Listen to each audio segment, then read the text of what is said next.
The sun hung low in the sky, painting the Colorado mountains with hues of orange and pink as Mike Harris stepped out onto his back porch. The wooden planks creaked under his feet, a familiar sound that always reminded him of the home's rustic charm. He inhaled deeply, savoring the crisp mountain air that carried the faint scent of pine and wildflowers. Another beautiful evening, Mike muttered to himself, a content smile playing on his lips. At 45, he had long since learned to appreciate these simple moments of tranquility after a hard day's work in construction. He made his way down the porch steps, his work boots leaving imprints in the soft grass. The backyard stretched before him, a modest patch of land that bordered the dense forest beyond. It wasn't much, but it was his slice of paradise. Mike approached the grill, a sturdy contraption that had seen countless summer evenings like this. He patted its metal surface affectionately. "Ready for some action, old friend?" With practiced ease, he opened the grill's lid and began his ritual. First, he checked the propane tank, giving it a gentle shake. "Plenty left," he nodded. Satisfied, then he cleaned the grates, the wire brush scraping away the remnants of past meals. As he worked, Mike's mind wandered to the day's events at the construction site. It had been a challenging one, with a new project breaking ground. He could still feel the strain in his muscles, a testament to the physical demands of his job. "Nothing a good burger can't fix," he chuckled to himself, reaching for the package of ground beef he had brought out earlier. Mike began shaping the patties, his large, calloused hands working the meat with surprising gentleness. He seasoned each one generously with salt and pepper, adding a sprinkle of garlic powder for good measure. It was his signature blend, one that had earned him a reputation among friends and neighbors for grilling the best burgers in Durango. "Let's see," he murmured, counting the patties. 1, 2, 3, 4, perfect." With the burgers ready, Mike turned his attention to the grill once more. He turned the knobs, listening for the familiar hiss of gas. Then, with a flick of his wrist, he struck a match.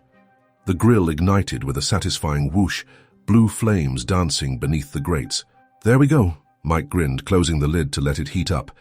He walked back to the porch, retrieving a cold beer from the cooler he had prepared earlier. The can opened with a crisp snap, and Mike took a long, refreshing swig. The taste of the local craft beer, a hoppy IPA, was the perfect complement to the anticipation of the meal to come. As he waited for the grill to reach the right temperature, Mike leaned against the porch railing, surveying his domain. The shadows were growing longer, stretching across the yard like fingers reaching for the forest's edge. In the distance, he could hear the faint rustling of leaves and the occasional bird call. "Sure is quiet tonight," he observed, taking another sip of his beer. Just then the phone in his pocket buzzed. Mike fished it out, smiling when he saw the caller ID. "Hey, Sarah," he answered, his voice warm. "How's my favorite daughter?"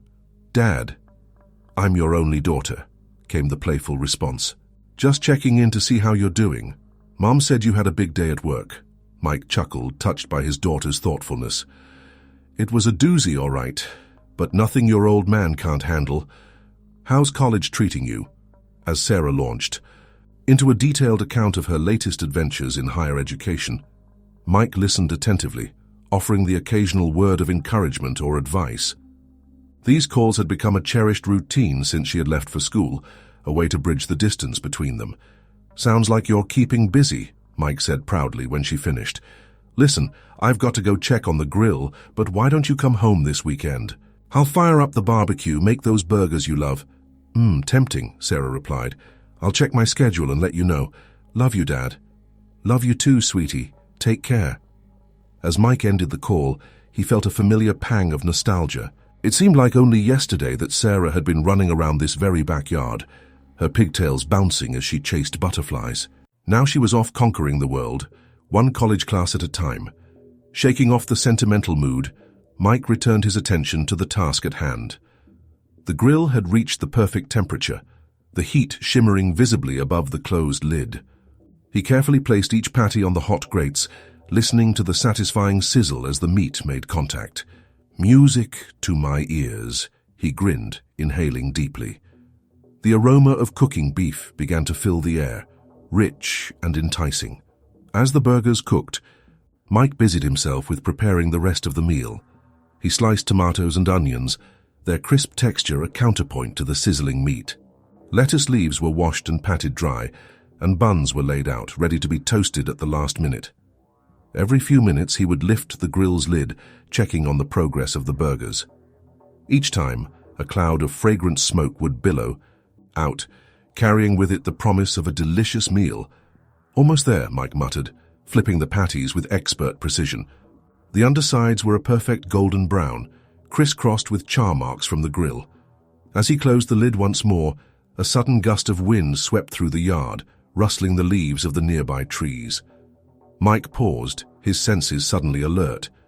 Something felt different, though he couldn't quite put his finger on what it was.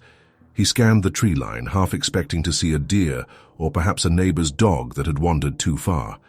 But the forest's edge remained still and silent. Must be imagining things, Mike chuckled nervously, shaking his head. He took another swig of his beer, trying to shake off the sudden unease that had settled over him. Returning to the grill, Mike focused on the task at hand. The burgers were nearly done, the cheese he had added beginning to melt enticingly over the edges of the patties.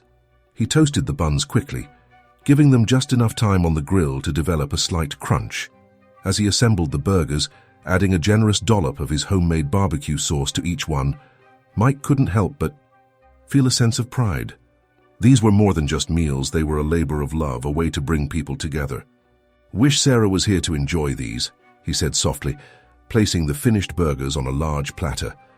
Just as he was about to turn off the grill and head inside, Mike heard it again, a rustling sound, louder this time, coming from the bushes at the edge of his property. He froze, the platter of burgers still in his hands, and peered into the gathering darkness. "Hello?" he called out, his voice carrying across the yard. "Is someone there?" There was no response, but the rustling continued. Mike set the platter down on the porch table, his appetite momentarily forgotten. He took a step towards the source of the sound, squinting to see in the fading light. "Probably just a raccoon," he muttered, trying to convince himself. But as the rustling grew louder and more insistent, a creeping sense of dread began to settle in the pit of his stomach. Little did Mike know, as he stood there in his backyard with the scent of grilled burgers hanging in the air, that his peaceful evening was about to take a turn he could never have anticipated. The true source of that rustling was something far more dangerous than a curious raccoon or a wandering deer. It was a force of nature, driven by instinct and hunger, about to emerge from the shadows and change Mike's life forever. The rustling in the bushes grew more intense, and Mike took an involuntary step back. His heart began to race as his mind cycled through possibilities. A stray dog, a lost hiker, or something else entirely. "Hello?"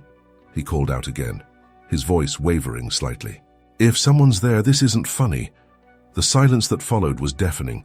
Even the usual evening sounds of crickets and distant bird calls seemed to have ceased.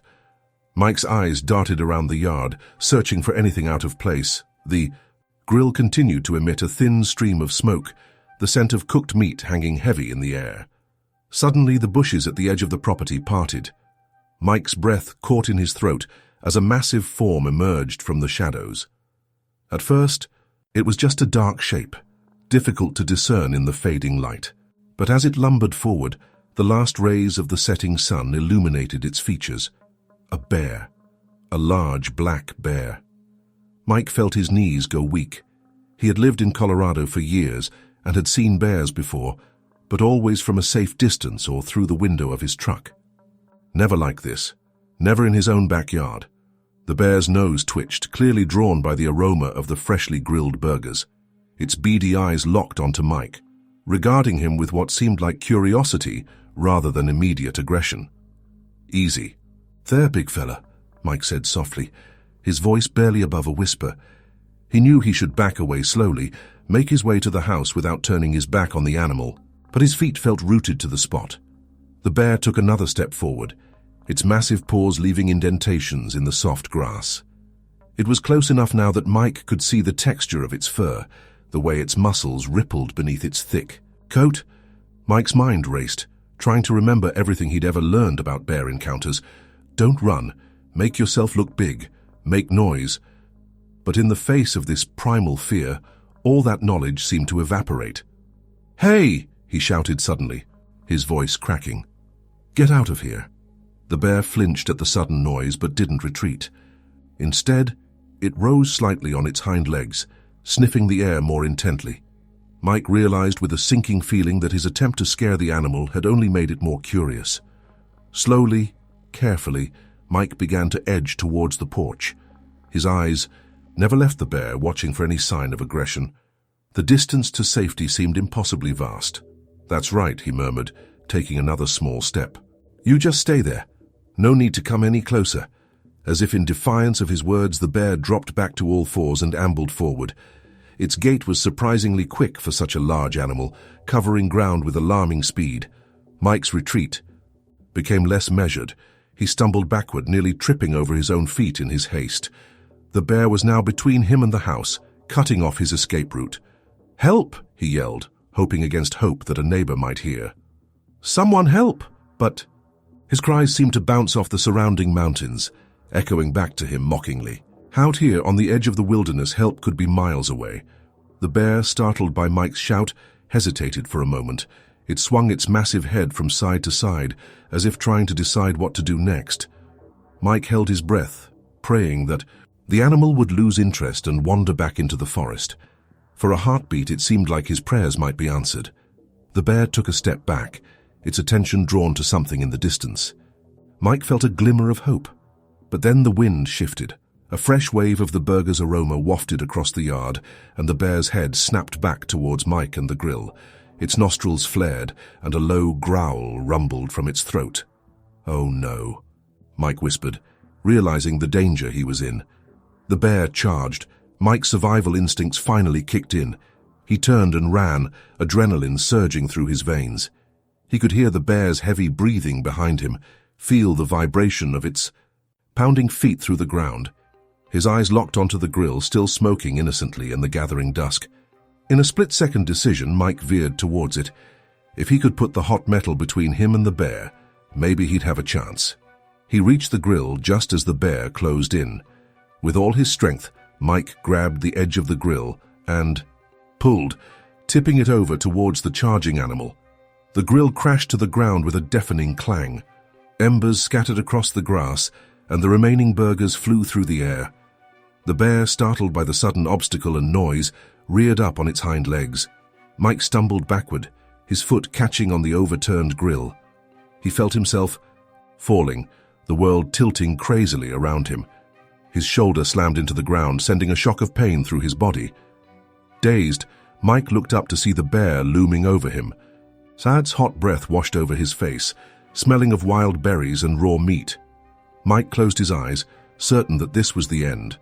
But the killing blow never came. Instead, he heard a series of snuffling sounds. Cautiously, Mike opened one eye. The bear had dropped back to all fours and was investigating the scattered remains of the burgers.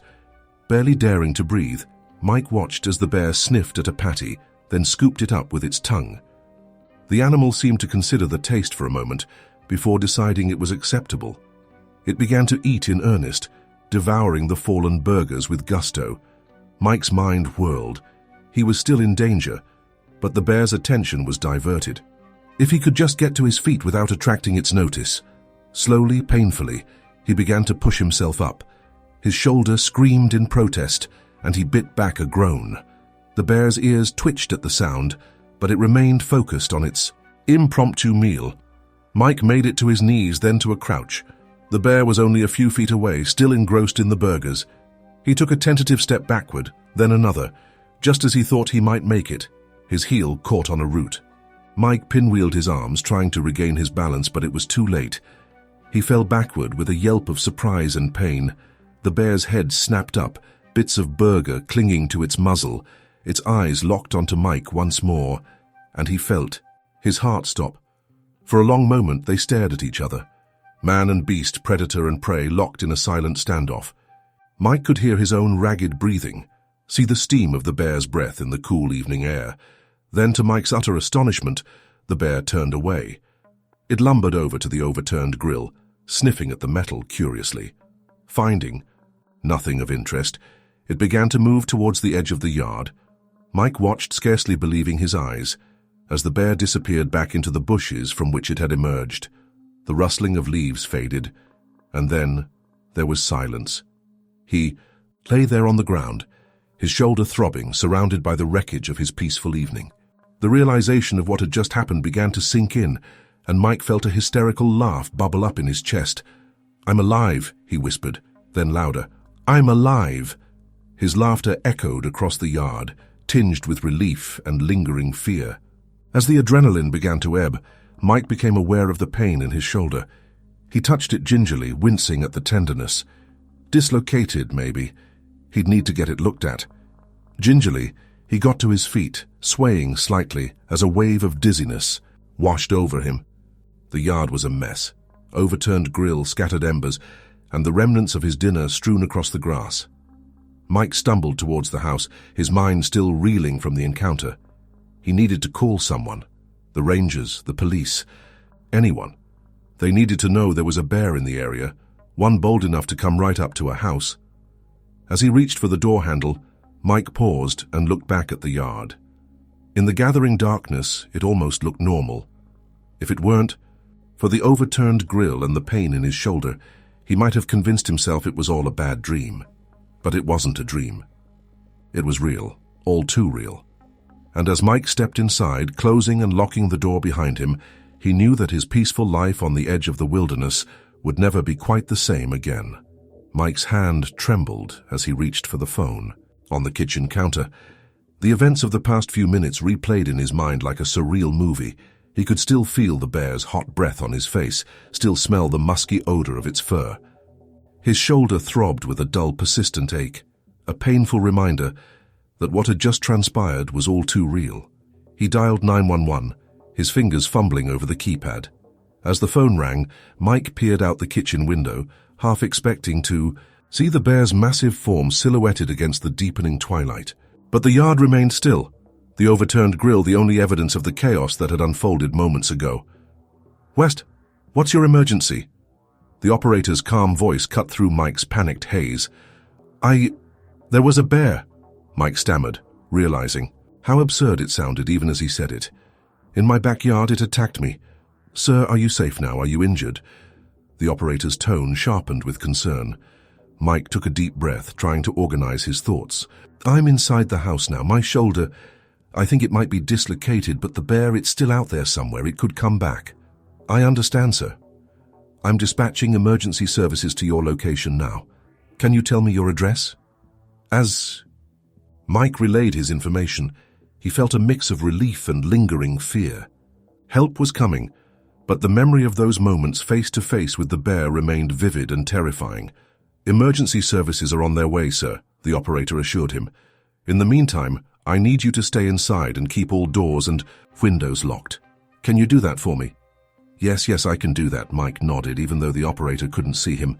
He moved through the house, checking each lock, his eyes darting to every window, searching for any sign of the bear's return. As he secured the last window, a wave of dizziness washed over him. The adrenaline that had been coursing through his system was beginning to ebb, leaving him feeling weak and shaky. Mike slumped into a chair at the kitchen table, cradling his injured arm. The wait for help seemed interminable. Every creak of the house, every rustle of leaves outside, sent a fresh spike of fear through Mike's heart. He found himself replaying the encounter over and over, analyzing every moment. "I should have been more careful," he muttered to himself, shaking his head. "Should have known better than to grill out in the open like that." But even as he berated himself, another part of his mind marveled at the raw power and majesty of the creature he had encountered. Despite his fear, there had been something awe-inspiring about being so close to such a formidable predator. The sound of sirens in the distance snapped Mike out of his reverie. He struggled to his feet, wincing at the pain in his shoulder, and made his way to the front door.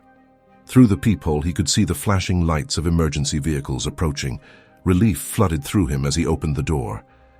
A police cruiser pulled up, followed closely by an ambulance. Two officers emerged from the cruiser, their hands resting cautiously on their holstered weapons as they surveyed the area. "Mr. Harris?" one of the officers called out. "Are you all right, sir?" Mike stepped out onto the porch, his good arm raised in a gesture of reassurance. "I'm here," he called back. "The bear. It's gone now, I think." The paramedics approached, their faces a mix of concern and curiosity, as they began to examine. Mike's shoulder, one of the officers, a stocky man with a salt and pepper mustache, introduced himself. "I'm Officer Jennings," he said, his voice gruff but not unkind. "Can you tell us what happened here, Mr. Harris?" Mike nodded, wincing as the paramedic gently probed his injured shoulder. He recounted the events of the evening, from the peaceful start of his barbecue to the terrifying encounter with the bear. As he spoke, he could see the officers exchanging glances, their expressions a mix of concern and skepticism. "It's not uncommon to see bears in this area," Officer Jennings said when Mike had finished his story. "But an attack like this, that's rare. You're lucky it didn't do more damage." The other officer, a younger man with close-cropped hair, was examining the backyard with a flashlight. "Grills overturned," he called out, "and there are some pretty big paw prints in the soft earth." By the tree line, Mike felt a surge of vindication. "See, I'm not making this up, it was real." Officer Jennings nodded solemnly. "We believe you, Mr. Harris. We'll need to report this to Wildlife Services. They'll want to track this bear, make sure it doesn't pose a further threat to the community." As the officers continued their investigation, the paramedics focused on Mike's injury. "Definitely dislocated," one of them concluded. "We'll need to take you to the hospital to get this properly treated." Mike nodded, suddenly feeling very tired. The reality of what had happened was starting to sink in, and with it came a bone-deep weariness.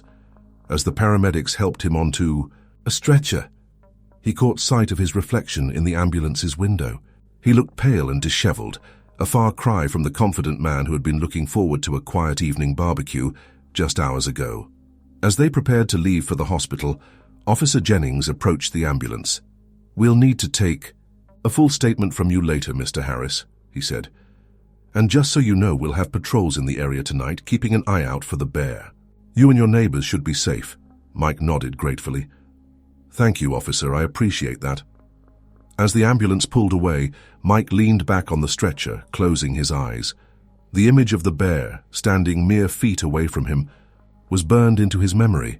Its eyes, dark and intelligent, seemed to stare back at him from the darkness behind his eyelids. He shuddered, opening his eyes again. The paramedic noticed his distress and offered a reassuring smile. "You're safe now, sir. Try to relax. We'll be at the hospital soon."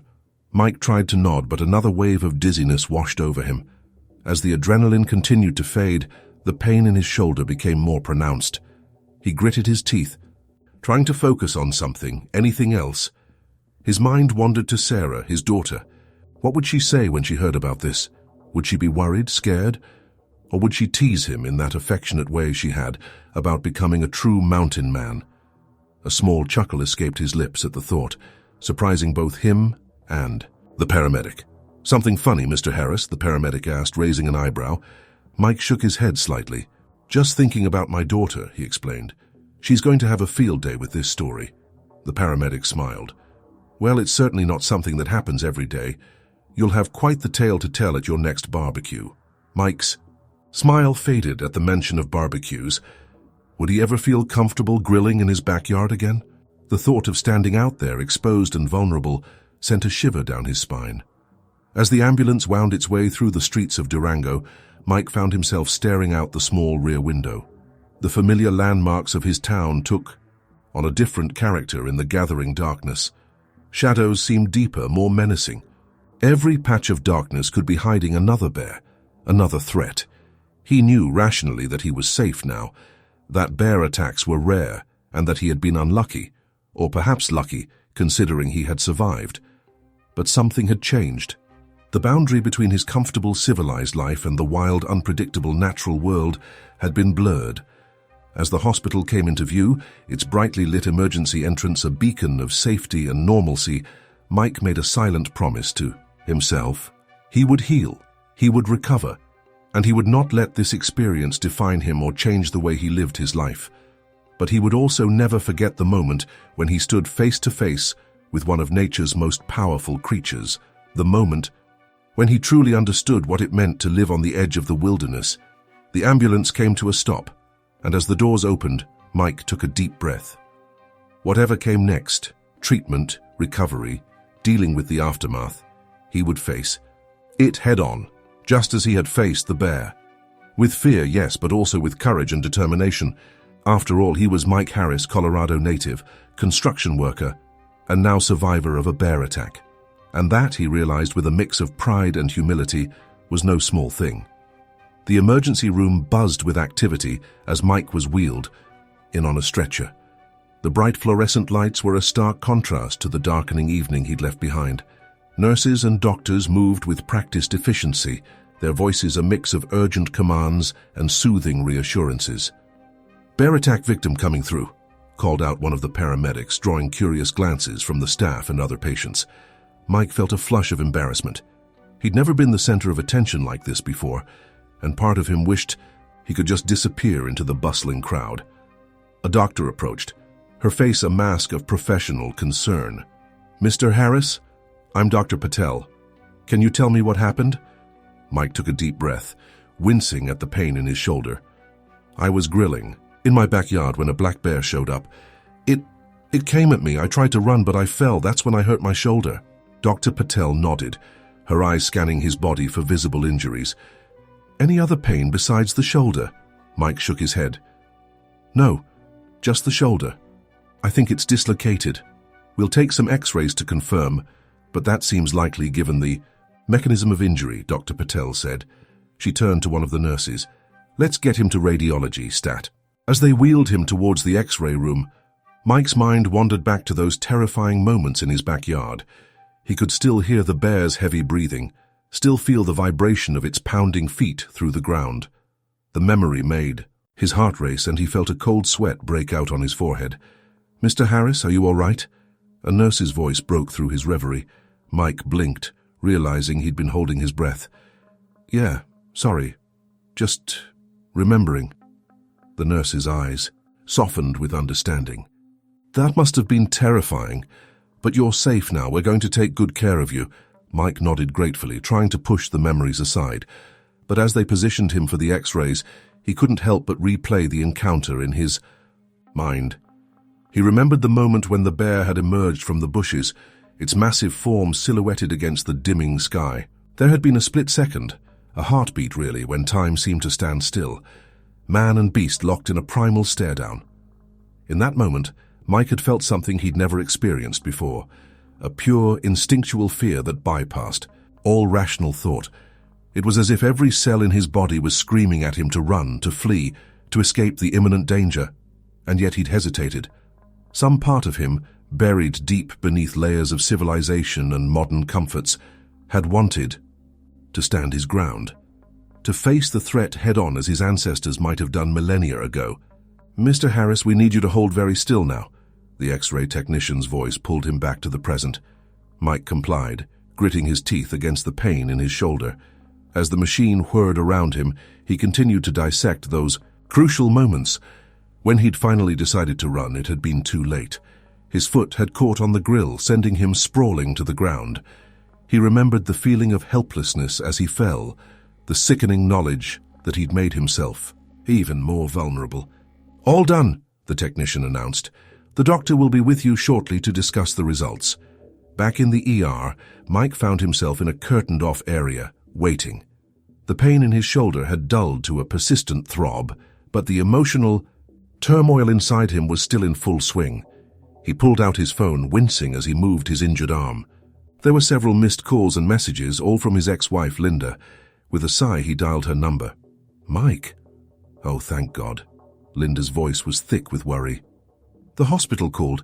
They said you were attacked by a bear. What happened? Are you okay?" "I'm fine, Linda," Mike said, trying to keep his voice steady. "It's just a dislocated shoulder, nothing too serious." "Nothing too serious? Mike, you were attacked by a bear in your own backyard." Mike could hear the mix of concern and exasperation in her voice, a tone he'd become all too familiar with during their marriage. I know. It sounds crazy, but I'm okay, really.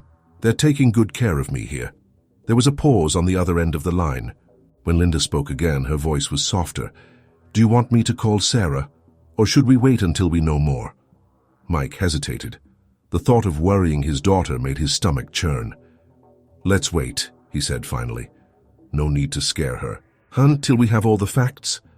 "Okay," Linda agreed, "but promise me you'll call her soon. She'll want to hear it from you." "I promise," Mike said, feeling a wave of gratitude for Linda's level-headedness. Despite their differences, she'd always been good in a crisis. As he ended the call, Dr. Patel returned with the X-ray results. "Well, Mr. Harris, it appears you were right. Your shoulder is indeed dislocated. We'll need to put it back in place, which I won't lie, will be quite painful. But once it's done, you should feel much better." Mike nodded, steeling himself. "Let's get it over with then." As the medical team prepared for the procedure, Mike found himself thinking about the split-second decisions he'd made during the encounter. Should he have tried to make himself look bigger to scare the bear off? Should he have played dead instead of running? "Okay, Mr. Harris, on the count of 3, Dr. Patel's voice cut through his thoughts. 1, 2... There was a sharp, blinding pain, and Mike heard himself cry out. Then suddenly the pain in his shoulder eased dramatically. "There we go," Dr. Patel said, sounding satisfied.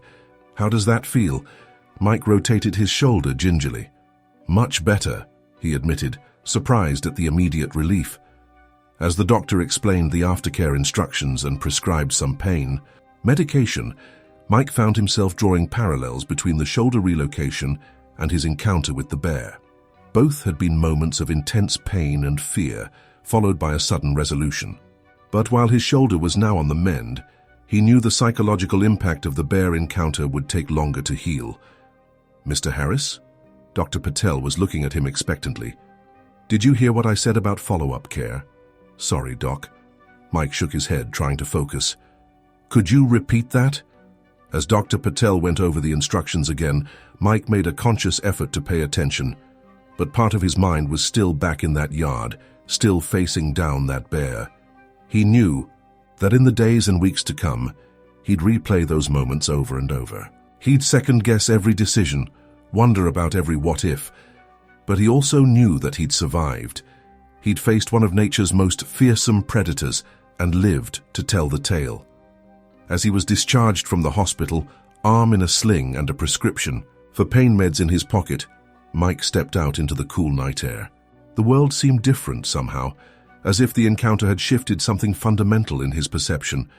He took a deep breath, filling his lungs with the crisp mountain air. The same air that the bear breathed, he realized. The same air that had carried the scent of his cooking to the animal's sensitive nose. For a moment, he felt a strange connection to the creature that had nearly killed him.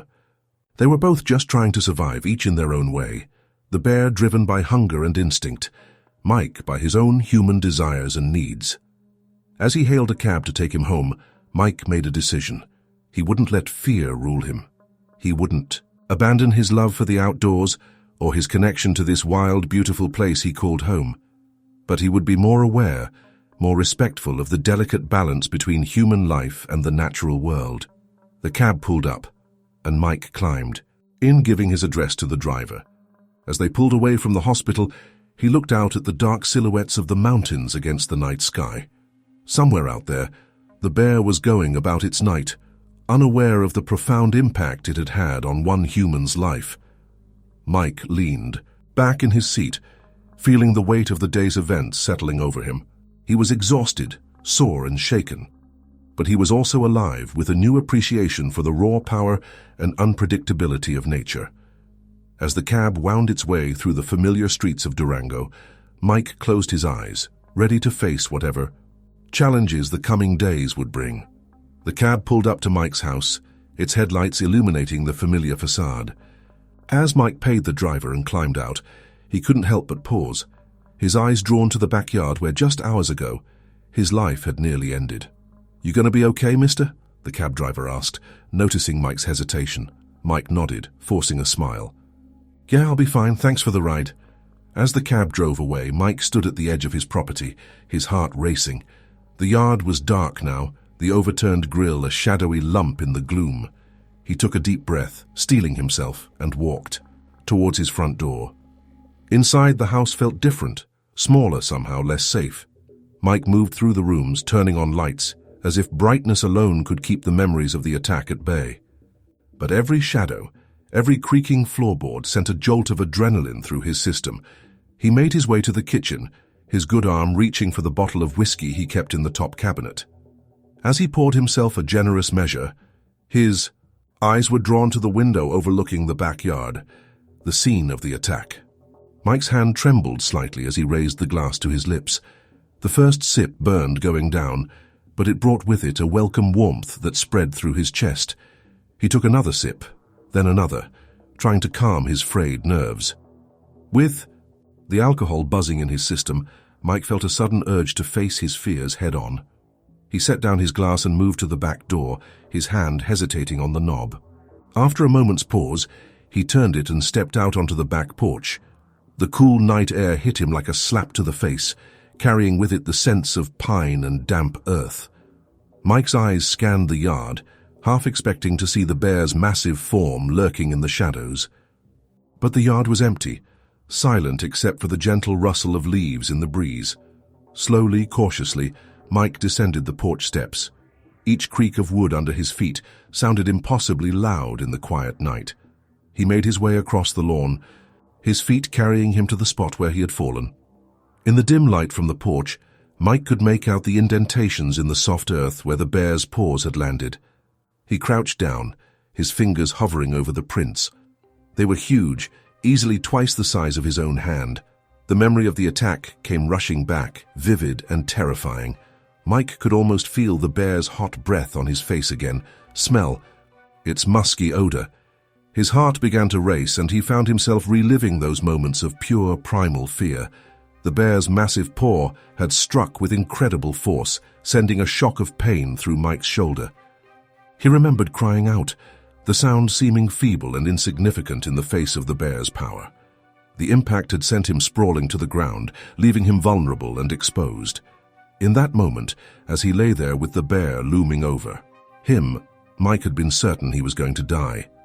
He had curled into a ball, an instinctive attempt to protect his vital organs. Every muscle in his body had tensed, waiting for the killing blow. But it hadn't come. Instead, the bear had seemed almost curious, sniffing at him, pawing at him with what had felt like an almost playful force. It was as if the animal couldn't quite decide what to make of this strange creature in its path. Mike's hand unconsciously went to his injured shoulder, massaging the ache that lingered there.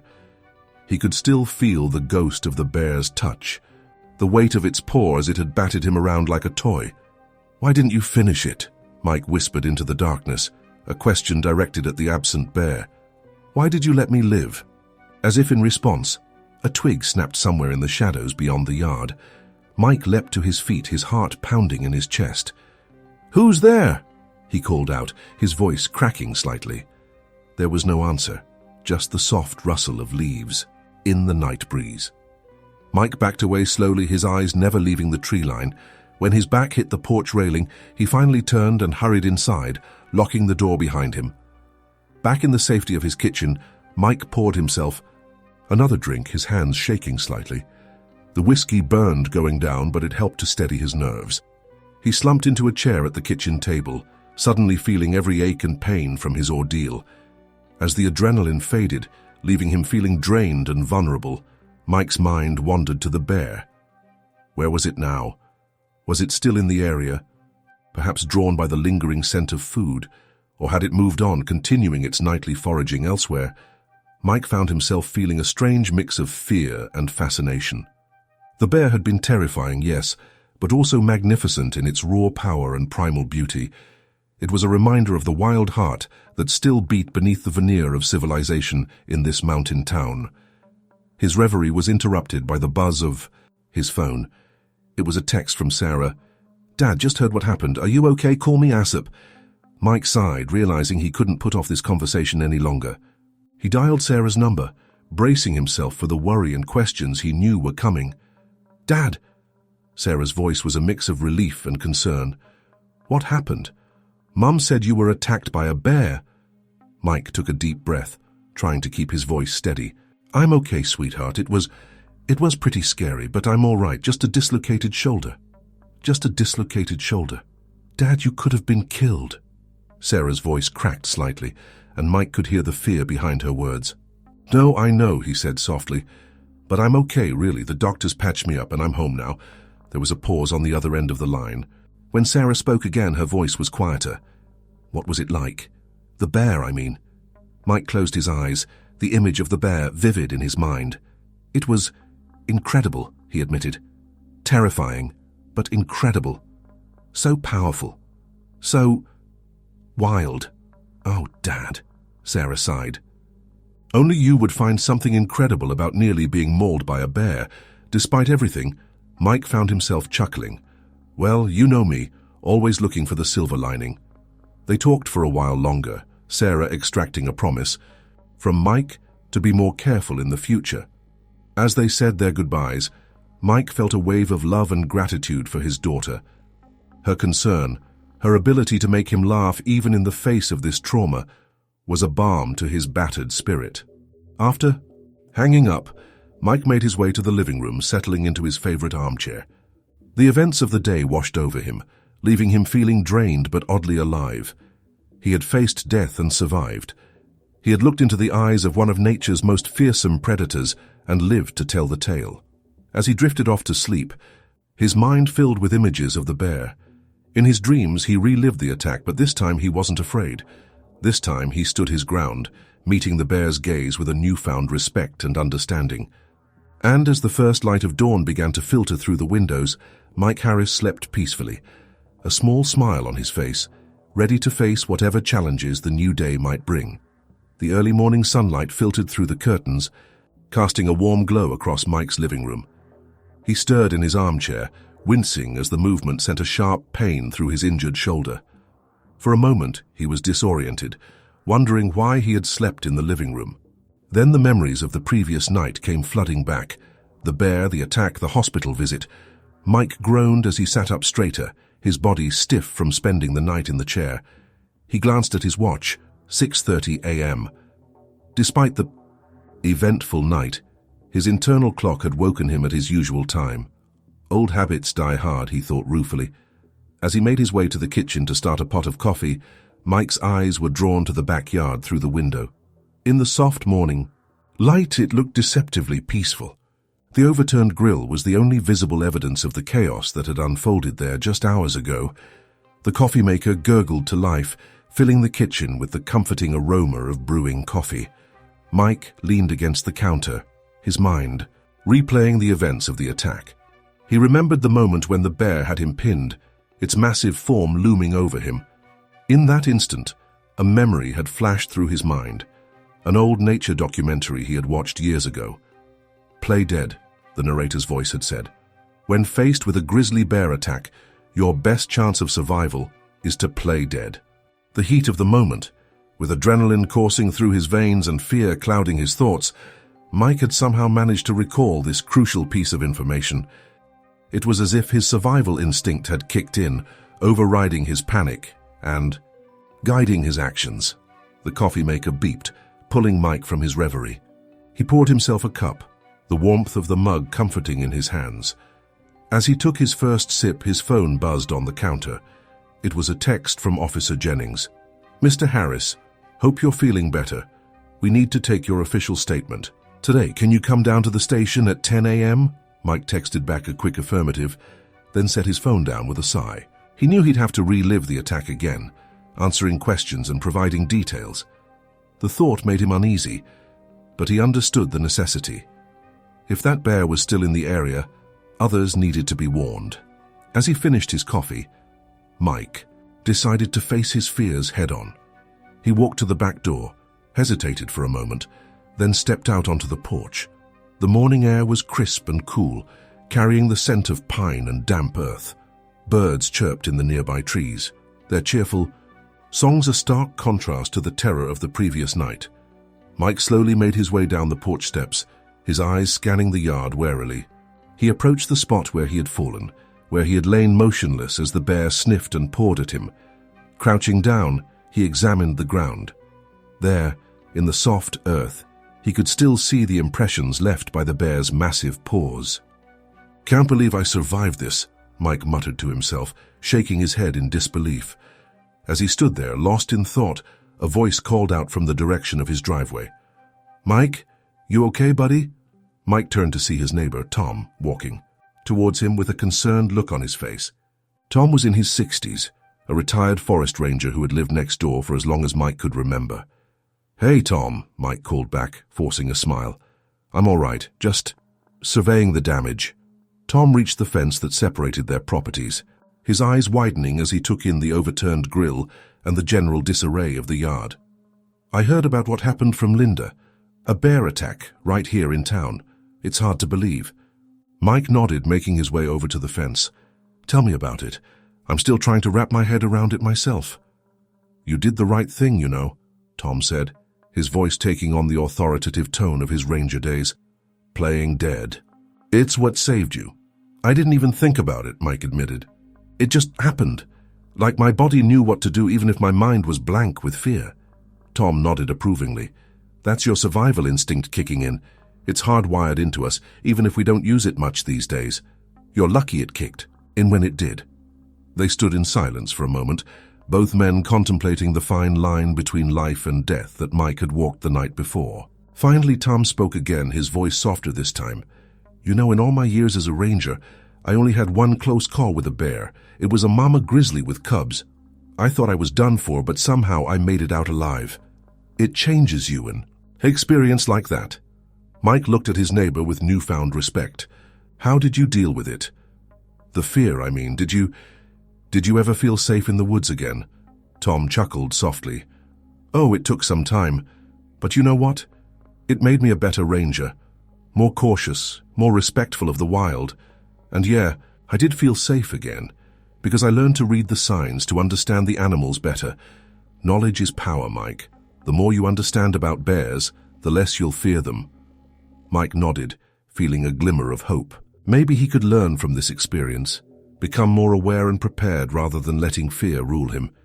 Listen, Tom continued, I've got some books on bear behavior and safety measures. Why don't you come over later and borrow them? Might help you feel more in control. Thanks, Tom, Mike said, genuinely grateful. I'd like that. As Tom headed back to his house, Mike turned to face his yard once more. The fear was still there, a low hum in the back of his mind. But now it was tempered with something else, a determination to understand, to learn, to adapt. He walked over to the overturned grill, gripping it with his good arm. With a grunt of effort, he managed to right it. It was dented and scraped, but still functional. Much like himself, Mike thought wryly. As he started to clean up the scattered debris from last night's interrupted barbecue, Mike found himself thinking about the bear again. He remembered the moment when it had lost interest in him, turning its attention to the fallen food instead. Even in his terror, he had marveled at the animal's power and grace. We're not so different, you and I, Mike murmured, as if the bear could hear him. Just trying to survive, each in our own way. The rest of the morning passed quickly as Mike showered, changed, and prepared for his meeting at the police station. As he was about to leave, he paused at the back door, looking out at the yard one last time. The overturned grill was now upright, the scattered utensils and plates picked up. It almost looked normal, but Mike knew that things had changed. He had changed. His perception of his place in this wild, beautiful landscape had shifted. He was no longer just an observer of nature, but a part of it. Vulnerable, yes, but also resilient. As he locked the door and headed to his truck, Mike felt a strange mix of emotions, fear, respect, wonder, and a newfound sense of connection to the wild world around him. He knew the road ahead wouldn't be easy. There would be nightmares, moments of panic, times when he'd question his decision to live so close to the wilderness. But he also knew that he had survived. His instincts, honed by millions of years of evolution, had kicked in when he needed them most. And now, armed with that experience and the determination to learn more, Mike felt ready to face whatever challenges lay ahead. As he drove towards the police station, the mountains loomed in the distance, their peaks touched by the morning sun. Somewhere out there, the bear was going about its day, unaware of the profound impact it had had on one man's life. And Mike Harris, survivor of a bear attack, was ready to tell his story and begin the process of healing, understanding, and moving forward. The police station buzzed with activity as Mike stepped through the doors. The familiar scent of coffee and paper filled the air, mingling with the low hum of conversations and ringing phones. Officer Jennings spotted him from across the room and waved him over. "Mr. Harris, thanks for coming in," Jennings said, extending his hand. Mike shook it, wincing slightly as the movement jostled his injured shoulder. "How are you feeling?" "Been better," Mike admitted with a wry smile. "But I'm here, so that's something." Jennings nodded sympathetically. "Let's head to the interview room. We'll try to make this as painless as possible." As they walked, Mike couldn't help but notice the curious glances from other officers and staff. Word of his encounter had clearly spread. He felt a mix of embarrassment and a strange sort of pride. After all, how many people could say they'd survived a bear attack? The interview room was small but comfortable, with a table, a few chairs, and a large window overlooking the station's parking lot. Mike settled into a chair, his eyes drawn to the mountain range visible in the distance. "All right, Mr. Harris," Jennings began, pulling out a notepad. "Let's start from the beginning. Can you walk me through what happened last night?" Mike took a deep breath, organizing his thoughts. "I was in my backyard, grilling burgers. It was a nice evening, you know. Quiet. Then I heard this rustling in the bushes." As Mike recounted the events, he found himself reliving each moment vividly, the initial curiosity turning to fear as the bear emerged, the heart-stopping moment when it charged, the pain of his shoulder dislocating as he fell. And then, Mike continued, his voice dropping slightly, "I remembered something I'd seen on a nature show, about playing dead if a grizzly attacks." Jennings looked up from his notes. Quick thinking. But this wasn't a grizzly, was it? Mike shook his head. No. It was a black bear. I know now that playing dead isn't usually recommended for black bear encounters, but in the moment it was all I could think of. "Well, it worked," Jennings said. "So what happened next?" Mike closed his eyes, recalling the terrifying moments when he lay motionless on the ground. "I could feel its breath on me, smell it. I was sniffing around, pawing at me. I was sure it was going to, you know." He opened his eyes, meeting Jennings' gaze. But then, the strangest thing happened. It just lost interest in me. "Lost interest," Jennings echoed, his pen poised over the notepad. Mike nodded. "Yeah. One moment it was looming over me, and the next, it was like I didn't even exist anymore. It turned its attention to the grill and the food that had scattered when I knocked it over." As he described the bear's actions, Mike found himself marveling at the animal's behavior. Despite his fear, he couldn't help but be fascinated by the bear's single-minded focus on the food. It was like watching a very large, very dangerous dog rummaging through the trash, Mike said, a hint of wonder in his voice. "It went straight for the burgers, completely ignoring me." Jennings jotted down some notes. "And how long did this go on?" Mike shrugged, then winced at the movement. "It's hard to say. Time kind of stretched out, you know. But maybe 5 minutes? 10 at most? It felt like hours." As he continued his account, Mike found himself describing the bear's feast in vivid detail. The way it sniffed each morsel before gobbling it down, the satisfied grunts it made as it ate, the almost comical way it licked the grill grates, searching for every last bit of flavor. "I know it sounds crazy," Mike said, shaking his head, but there was something almost relatable about it. Like, here's this apex predator and all it wants is a good meal. Jennings raised an eyebrow. "Relatable? Mr. Harris, this bear could have killed you." Mike nodded quickly. "Oh, I know. Believe me, I was terrified. Still am, if I'm being honest. But watching it eat, seeing how focused it was on the food, I don't know. It made the bear seem less like a monster and more like a very dangerous, very hungry animal." As he spoke, Mike realized that this perspective was helping him process the trauma of the attack. By seeing the bear as a creature driven by basic needs, rather than a malicious force, he was able to start making sense of the encounter. Jennings finished writing and looked up at Mike. "Well, Mr. Harris, I have to say, you've had quite an experience. We'll be increasing patrols in your area for the next few weeks, and we've already alerted the wildlife services. They'll be setting up some traps to try and relocate the bear." Mike felt a sudden, unexpected pang of concern. "Relocate? They won't kill it, will they?" Jennings looked surprised. "That's not the first course of action, no. But I have to say most people in your position would be calling for the bear's head. Mike shook his head slowly. I don't want that. It was just being a bear, you know? Doing what bears do. I was the one in its territory cooking food in the open. As he said it, Mike realized it was true. He didn't blame the bear for what had happened. If anything, he felt a strange sort of respect for the creature. Well, Jennings said, closing his notepad, I think we've got everything we need. Is there anything else you'd like to add? Mike thought for a moment. I guess I want people to be aware, to be careful, but also to remember that we're sharing this space with these animals. They're not evil, they're not out to get us. They're just trying to survive, same as us.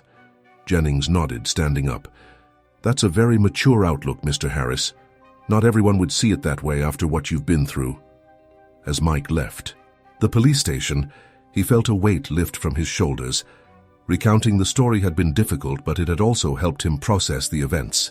He found himself thinking about the bear again, imagining it lumbering through the forest, perhaps sleeping off its feast in some hidden den. For the first time since the attack, Mike felt a smile tugging at the corners of his mouth. It wasn't a happy smile exactly, but one of acknowledgement. Acknowledgement of the wild, unpredictable nature of the world he lived in. Acknowledgement of his own vulnerability and his resilience. As he drove home, the mountains loomed on the horizon, beautiful and imposing. Mike knew that somewhere in those peaks and valleys, the bear was going about its day, foraging, resting, simply being a bear. And here he was, driving home in his truck, about to return to his human life of work and family and backyard barbecues, two very different creatures, linked by a chance encounter and a shared meal. Mike chuckled to himself, ignoring the twinge in his shoulder. Life, he realized, could be strange and terrifying and wonderful all at once. And he, Mike Harris, survivor of a bear attack, was determined to embrace all of it. As Mike pulled into his driveway, the late afternoon sun cast long shadows across his yard. The overturned grill, now righted but still bearing the scars of the previous night's encounter, stood as a stark reminder of his brush with nature's raw power. He sat in his truck for a moment, gathering his courage before stepping out into the open. The air was crisp, carrying the scent of pine and a hint of approaching autumn. Mike's eyes scanned the tree line, half expecting to see the bear emerge once again. But the woods remained still, offering no sign of the creature that had so dramatically altered his life. With a deep breath, Mike made his way to his front door, fumbling with his keys as he tried to use his uninjured arm. As he stepped inside, the familiar surroundings of his home offered little comfort. Every creak of the floorboards, every rustle of leaves outside, sent a jolt of adrenaline through his system. "Get a grip, Mike," he muttered to himself, shaking his head. "It's over. You're safe now." But even as he said the words, he knew they weren't entirely true. The bear was still out there somewhere in the surrounding wilderness, and while the rational part of his mind knew the chances of another encounter were slim, the primal fear lingered. Mike made his way to the kitchen, his body aching for a cup of coffee and a moment of normalcy. As he waited for the coffee to brew, his eyes were drawn to the window overlooking the backyard. The scene of the attack lay before him, bathed in the golden light of the setting sun. He could almost see it happening again, the bear's massive form emerging from the bushes, its dark eyes fixed on him with predatory intensity. Mike's hand trembled slightly as he poured his coffee, spilling a few drops on the counter. "Damn it," he cursed softly, reaching for a paper towel. As he cleaned up the spill, his phone buzzed in his pocket. It was a text from Sarah. "Hey, Dad. Just checking in. How are you holding up? Do you want me to come home this weekend?" Mike felt a rush of affection for his daughter, mixed with a twinge of guilt for worrying her. He typed out a reply. "I'm doing okay, sweetheart. No need to change your plans. I'll call you later, promise." As he hit send, Mike realized he wasn't being entirely truthful. He wasn't okay, not really. The fear, the lingering pain in his shoulder, the constant vigilance, it was all taking a toll. But he didn't want Sarah to put her life on hold for him. He had to find a way to deal with this on his own. With his coffee in hand, Mike made his way to the living room, settling into his favorite armchair. He picked up the remote, thinking that maybe some mindless TV would help distract him from his thoughts. But as he flipped through the channels, He found himself unable to focus on anything. His mind kept wandering back to the moment when the bear, having had its fill of the scattered burgers, had finally turned away from him. He remembered the mixture of relief and disbelief he'd felt as the massive animal lumbered back towards the bushes. In his memory, the bear paused at the edge of the yard, its head swinging around to fix Mike with one last, inscrutable gaze. Had that really happened? Or was his mind playing tricks on him? Mike wasn't sure anymore. A sudden noise from outside made Mike jump, nearly spilling his coffee again. He set the mug down with shaking hands and moved cautiously to the window. Peering out, he saw that it was just his neighbor's cat, prowling along the fence line. Mike let out a shaky laugh, running a hand through his hair. "Pull yourself together, man," he muttered. "You can't jump at every little sound for the rest of your life." But even as he said it, he knew it wouldn't be easy.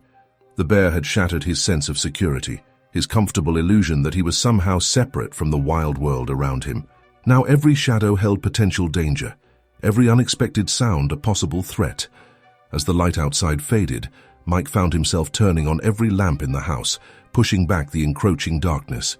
He knew it was irrational, knew that a few light bulbs wouldn't keep a determined bear at bay, but it made him feel better.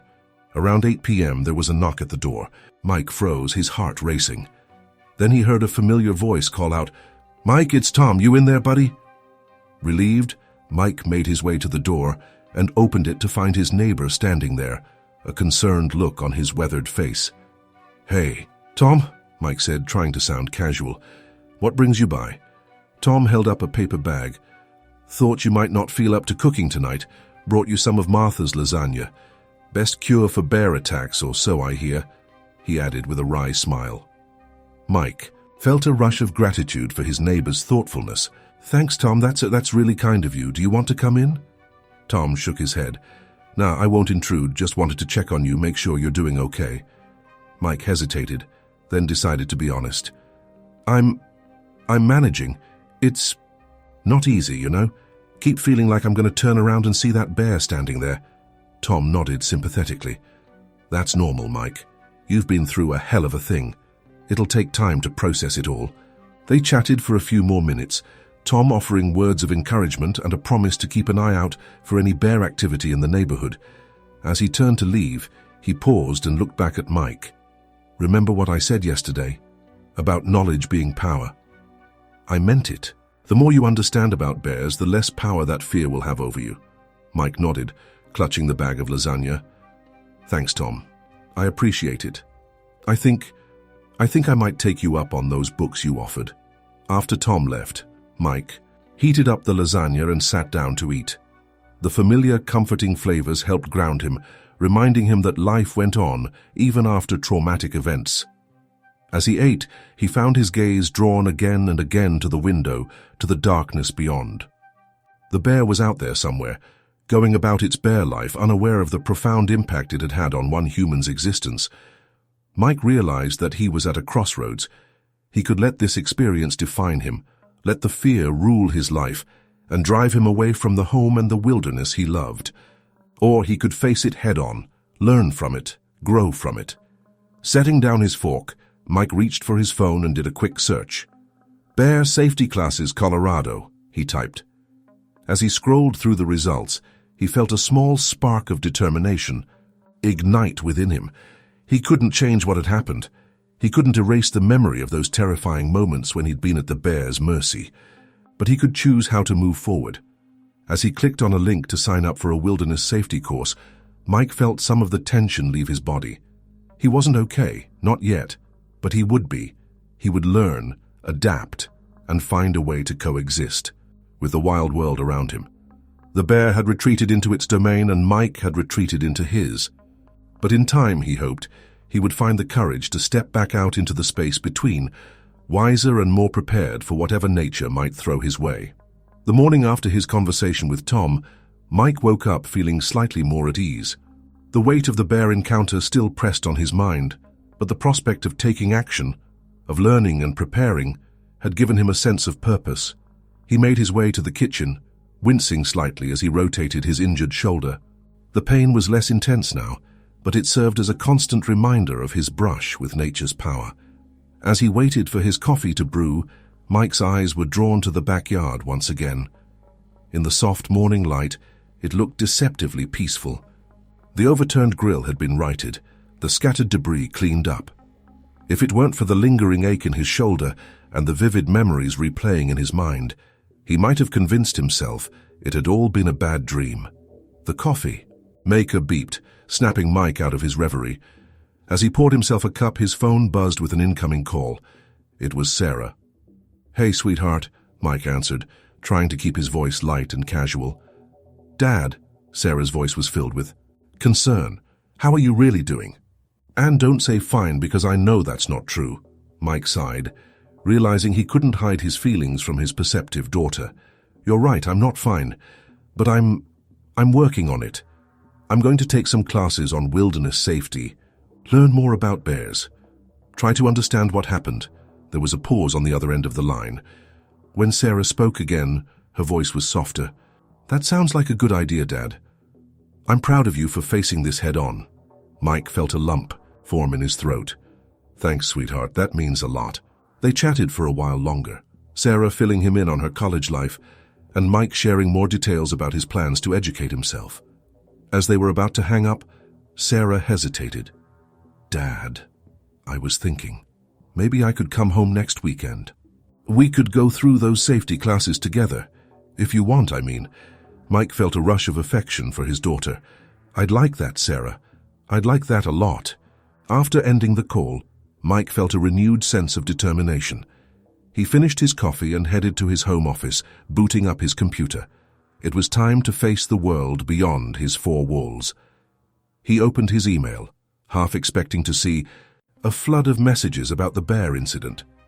To his surprise, there were only a handful, one from his ex-wife Linda checking in on him, a few from concerned co-workers, and one from his boss. Mike clicked on the message from his boss, Jim, with some trepidation. "Mike heard about what happened. Take all the time you need to recover. Your projects can wait. Call me when you're ready to talk about coming back to work, Jim." Mike let out a breath he didn't realize he'd been holding. The support from his boss was a relief, but it also brought home the reality of his situation. He'd have to go back to work eventually, face his colleagues, deal with their questions and concerns. Pushing that thought aside for now, Mike opened a new browser window and began researching local news outlets. He knew his story would be out there, and he wanted to see how it was being reported. The first article he found was in the Durango Herald, "Local Man Survives Bear Encounter in Backyard." Mike skimmed the article, relieved to see that it was fairly accurate in its reporting. There were quotes from Officer Jennings about increased patrols and warnings for residents to be cautious. The article ended with a statement from a wildlife expert about bear behavior and safety tips. As he continued his online search, Mike found a few more articles and even a short segment on a local news station's website. In each, he was referred to as lucky and fortunate. The words made him uncomfortable. Yes, he had survived, but the experience had left him shaken to his core. A knock at the door startled Mike from his research. He approached cautiously, peering through the peephole before opening it. It was a young woman holding a microphone with a cameraman standing behind her. "Mr. Harris?" the woman asked, her voice bright and professional. "I'm Melissa Chen from KDUP News. We were hoping to get a statement from you about your encounter with the bear." Mike felt a surge of anxiety. He wasn't prepared for this, wasn't ready to relive the experience for a TV audience. "I'm sorry," he said, his voice gruff. "I don't have any comment at this time."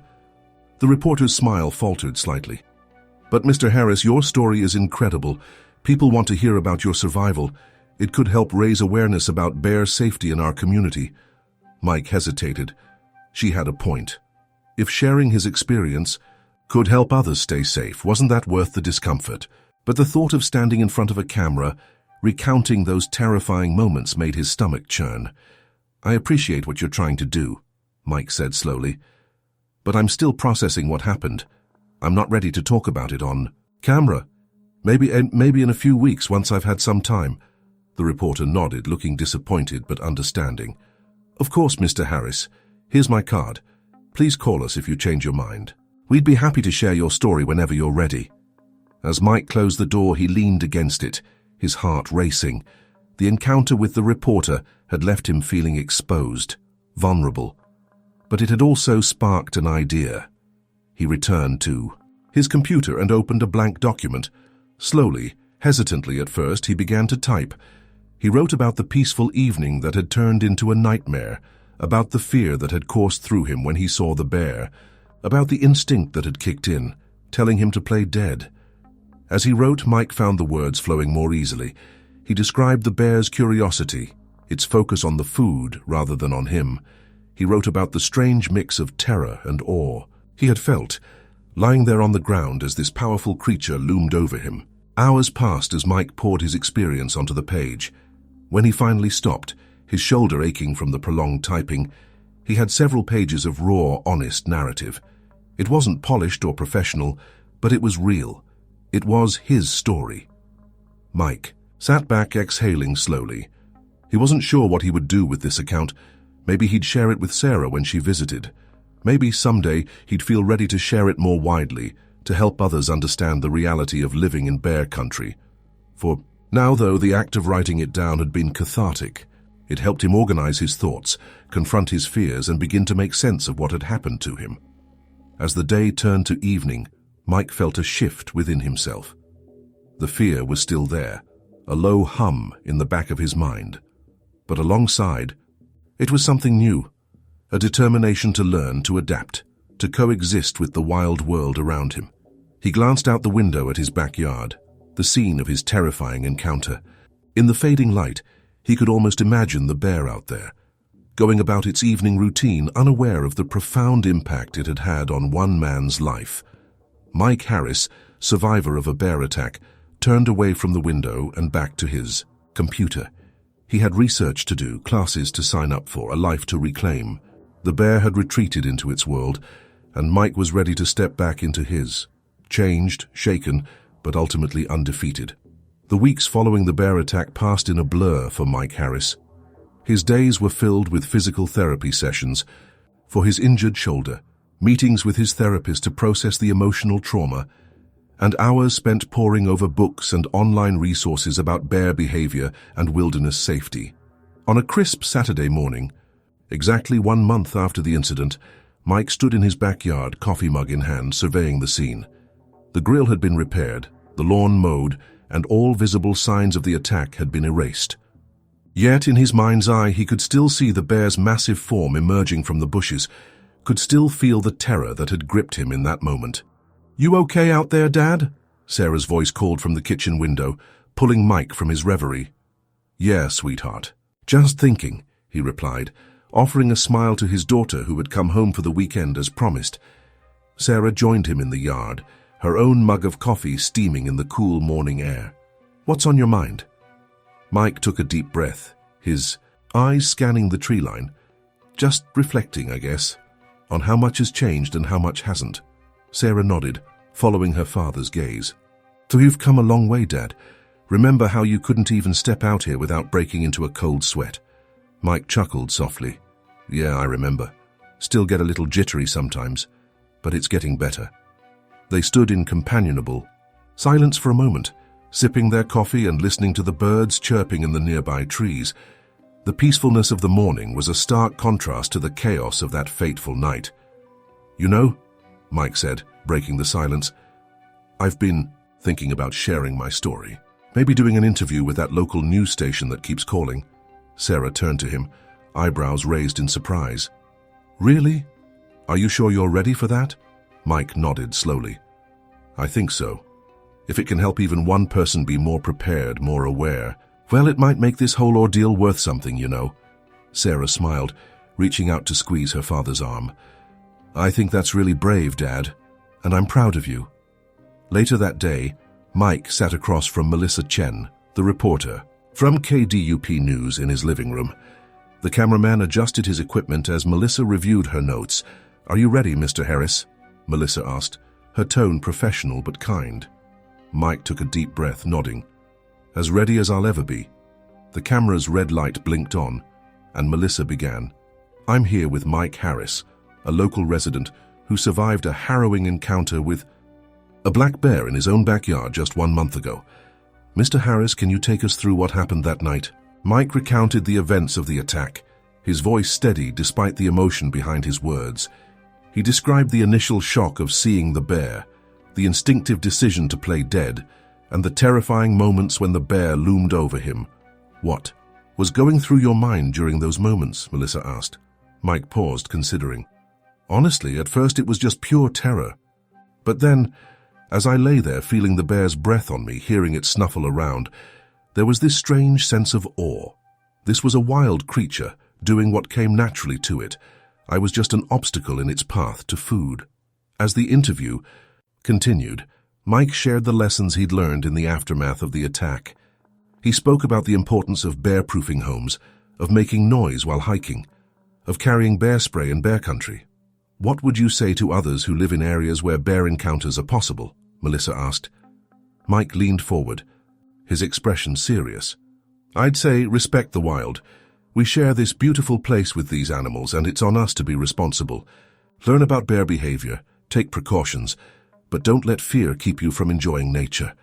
And if you do have an encounter, stay calm if you can. Remember, the bear is probably just as scared as you are. As the interview wound down, Melissa asked one final question. Mr. Harris, how has this experience changed you? Mike smiled, a hint of wonder in his eyes. It's given me a new perspective. I have a deeper respect for the wild now, a greater awareness of my place in it. I'm more cautious, yes, but also more connected to the natural world around me. In a strange way, I'm grateful for the experience. It's taught me resilience, respect, and the importance of coexistence. After the news crew left, Mike and Sarah sat on the back porch watching the sun set over the mountains. You did great, Dad, Sarah said, pride evident in her voice. Mike nodded, feeling a sense of accomplishment. Thanks, sweetie. It felt good to share the story, to maybe help others. As darkness fell, Mike found himself thinking about the bear. Where was it now? Had it found a den for the coming winter? Despite everything, he harbored no ill will towards the animal. It had simply been following its instincts, searching for food to survive. In the days that followed, Mike's interview aired on local news and quickly gained traction online. He received messages from people all over the country, thanking him for sharing his story and raising awareness about bear safety. The local ranger station reached out, asking if Mike would be willing to participate in their bear awareness programs. He agreed enthusiastically, seeing it as another opportunity to turn his harrowing experience into something positive. As fall turned to winter, Mike continued to heal, both physically and emotionally. He still had moments of anxiety, especially when hiking in the woods, but he faced them head-on, armed with knowledge and a newfound respect for the wild. One crisp morning, as the first snow of the season dusted the ground, Mike stood in his backyard sipping his coffee. A movement at the edge of the woods caught his eye. For a moment his heart raced, old fears rising to the surface. But as he watched, a deer emerged from the trees, stepping delicately through the snow. Mike smiled, feeling a sense of peace wash over him. This was why he had chosen to live here on the edge of wilderness. For moments like these, when the beauty and wildness of nature were on full display. As he turned to head back inside, Mike paused, looking once more at the tree line.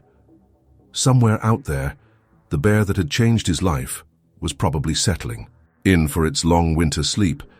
Sleep well, old friend, Mike murmured, and thank you for teaching me what it truly means to be alive in this wild, wonderful world. With that, Mike Harris, survivor, storyteller, and newly minted wilderness advocate, stepped back into his home. He was ready to face whatever new adventures life might bring, with a heart full of respect for the wild and a deep appreciation for the delicate balance between human life and the natural world. Now let's go to the next attack case. If you're enjoying it, leave a like and a comment telling me which city you're watching from. Let's move on to the next one. Jessica Parker took a deep breath of the crisp autumn air, filling her lungs with the scent of pine and decaying leaves. The vibrant reds, oranges, and yellows of the foliage surrounding her seemed to glow in the early morning sunlight. At 27, she was no stranger to the Appalachian Trail, but this solo hike near Max Patch in North Carolina held a special significance.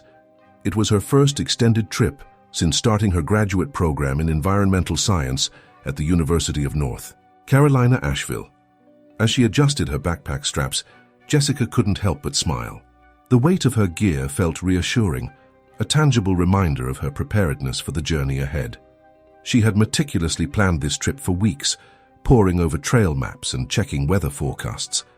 The solitude of the trail called to her, promising a much-needed respite from the demands of her academic life. "All right, Jess," she muttered to herself. "Time to put all that research into practice." With a final check of her laces, Jessica set off down the trail. The path wound its way through dense forest, occasionally opening up to reveal breathtaking vistas of the surrounding mountains. The rhythmic crunch of leaves and gravel under her boots quickly became a soothing soundtrack to her thoughts as she hiked. Jessica's mind wandered to her thesis project on the impact of climate change on Appalachian ecosystems. She made mental notes of interesting flora and fauna she encountered, planning to jot them down in her journal later. "Oh, wow," she exclaimed softly, pausing to examine a cluster of vibrant mushrooms growing at the base of an old oak tree. She crouched down, careful not to disturb them, and snapped a quick photo with her phone. "Dr. Ramirez is going to love this," she mused, thinking of her thesis advisor. The trail gradually became steeper, and Jessica's breath grew heavier. She welcomed the physical exertion, feeling the stress of the past semester melting away with each step. As she rounded a bend, she came face to face with another hiker, an older man with a weathered face and a friendly smile. "Morning," he called out cheerfully. "Beautiful day for a hike, isn't it?" Jessica nodded, returning his smile. "It sure is. I couldn't have asked for better weather." The man glanced at her pack. "Looks like you're in for more than just a day trip. Heading to Max Patch?" "That's the plan," Jessica replied. "I'm hoping to camp there tonight and catch the sunset." The older hiker's eyes lit up. "Oh, you're in for a treat. The views from up there are spectacular. Just be sure to secure your food properly. I've heard there's been some increased bear activity in the area lately." Jessica's heart skipped a beat at the mention of bears, but she quickly pushed aside her momentary unease. "Thanks for the heads up. I've got a bear canister and I'll make sure to hang it away from my campsite." "Smart girl," the man nodded approvingly. "Well, enjoy your hike and stay safe out there." As they parted ways, Jessica couldn't help but feel a small twinge of anxiety. She had researched bear safety extensively and knew the proper precautions to take, but the reality of potentially encountering a bear suddenly felt more tangible. Shaking off her concerns, she pressed on. The trail continued to climb, and Jessica found herself breathing harder as she navigated rocky sections and steep inclines. She paused occasionally to take in the stunning views and sip water from her hydration bladder. Around midday, she reached a small clearing perfect for a lunch break. Jessica shrugged off her pack and sat on a fallen log, stretching her legs out in front of her. As she munched on a peanut butter and honey sandwich, she pulled out her trail map to check her progress.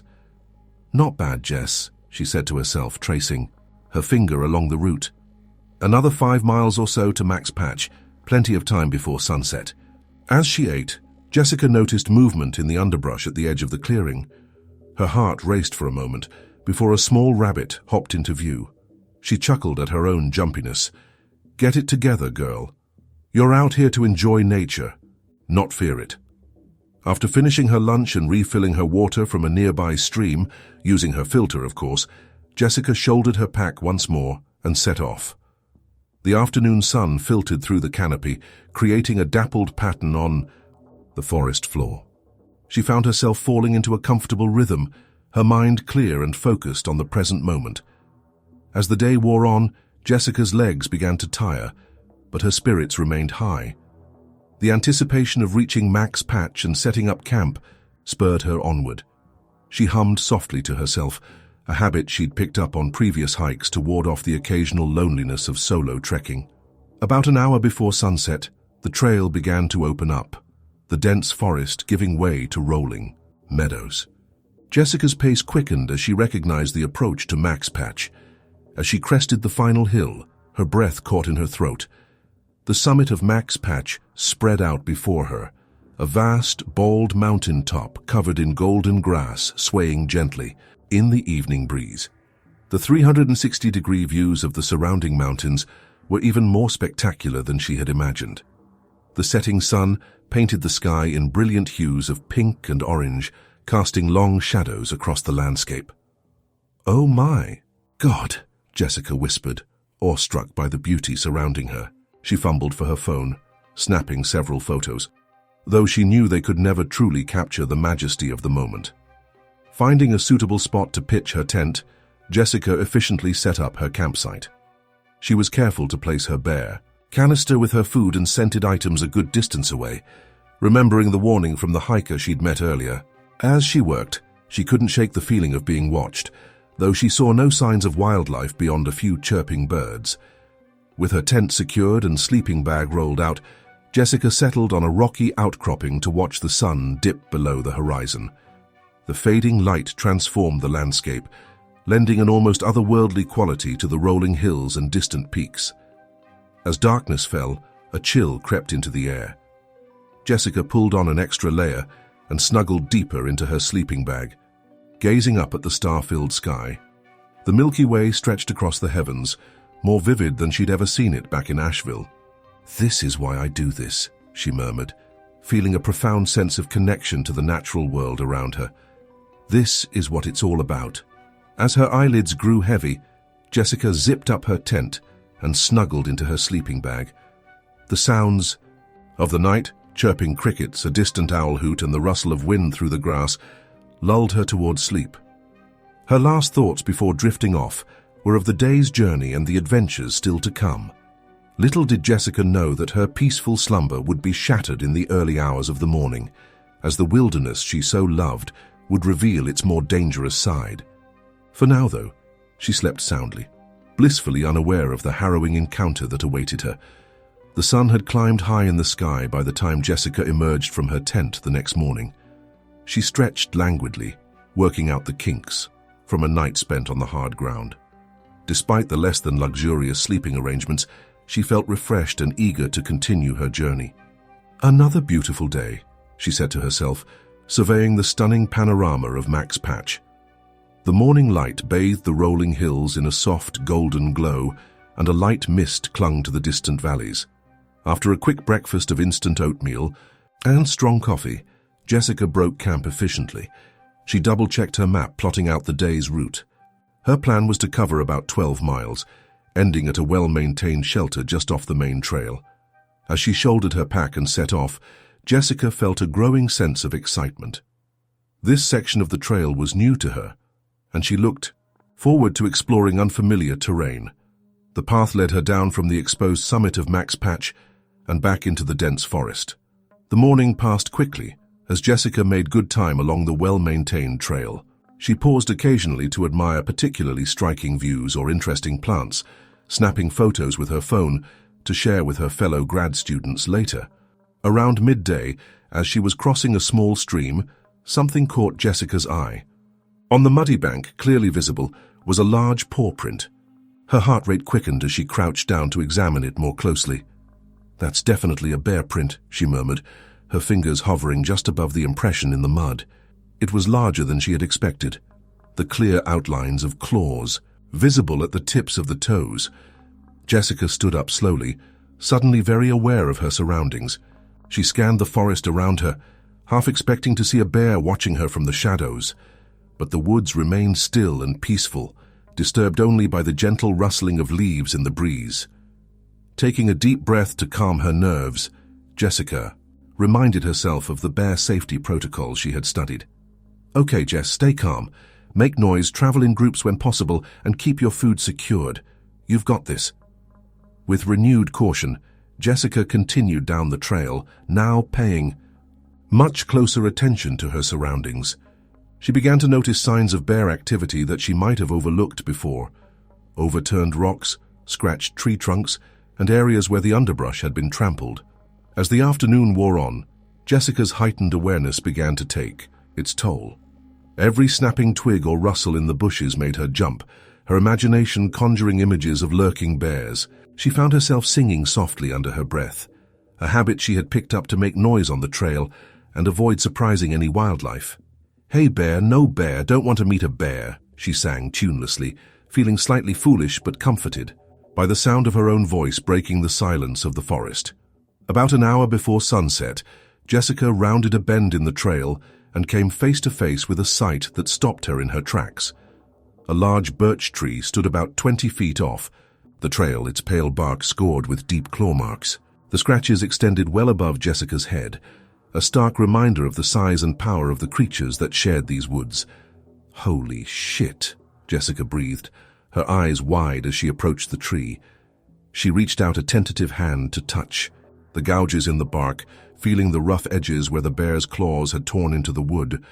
As she examined the tree, a movement in her peripheral vision made her freeze. Slowly, carefully, she turned her head to look. About 50 yards away, partially obscured by a thicket of rhododendrons, was a large black shape. Jessica's breath caught in her throat as she realized she was looking at a black bear. The animal was foraging in the underbrush, seemingly unaware of her presence. Despite her fear, Jessica couldn't help but admire the bear's powerful form and the way it moved with surprising grace for such a large creature. For a long moment, Jessica stood perfectly still, her heart pounding in her chest. She knew she should make noise to alert the bear to her presence, but fear kept her rooted to the spot. The bear continued to forage, gradually moving away from her location. Finally, when the bear had disappeared from view, Jessica let out a shaky breath. "Okay," she whispered to herself. "Time to get moving, nice and calm, nice and loud." She began to walk again, her pace quicker than before, regularly calling out, "Hey, bear!" in a voice that sounded much steadier than she felt. The encounter, while not dangerous, had shaken her more than she cared to admit. As the light began to fade, Jessica finally arrived at the trail shelter. To her immense relief, she found 2 other hikers already setting up camp. Tom and Sarah, a friendly couple, in their mid-30s from Ohio, welcomed her warmly. "You look like you've seen a ghost," Sarah commented, as Jessica dropped her pack with a heavy sigh. Jessica managed a weak smile. "Not a ghost, but I did see a bear about an hour back, and signs of bear activity all day." Tom nodded sympathetically. "Yeah, there's been a lot of bear activity in this area lately. We saw some fresh scat on the trail this morning. Did you have any close encounters?" Jessica recounted her experience with the foraging bear, her voice growing steadier as she talked. Tom and Sarah listened attentively, offering reassurance and sharing their own wildlife encounters from previous hikes. As they prepared dinner together, Jessica felt her anxiety begin to ebb.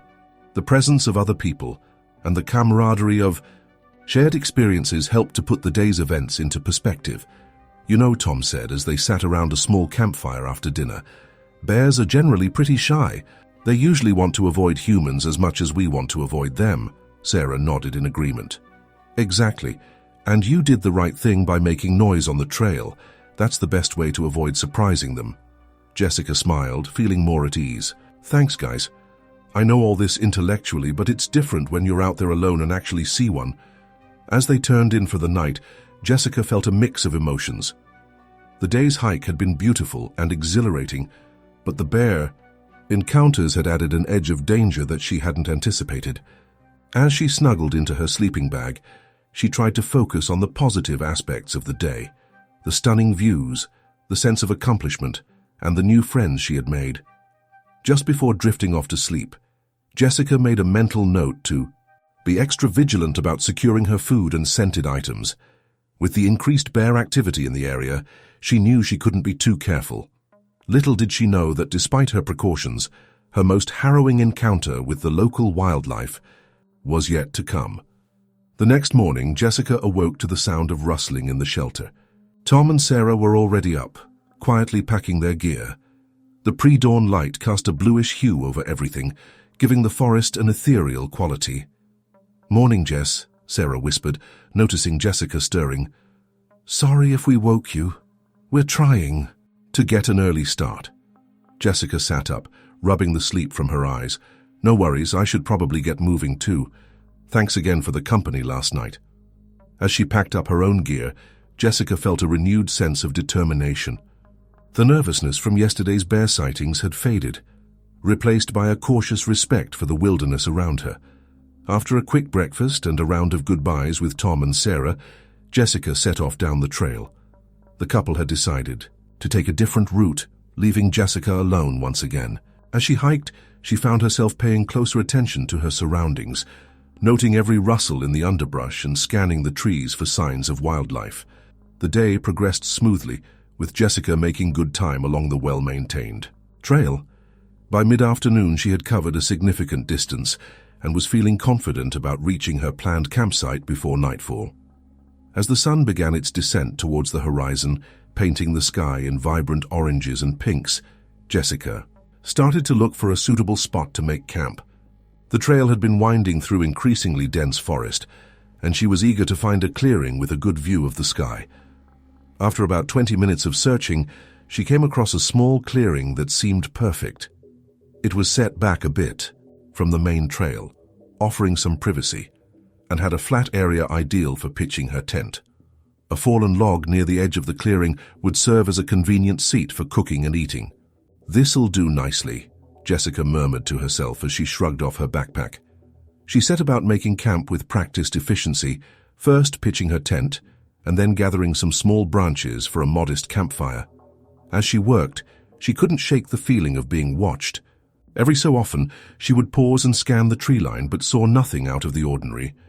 With her tent set up and a small fire crackling, Jessica turned her attention to dinner.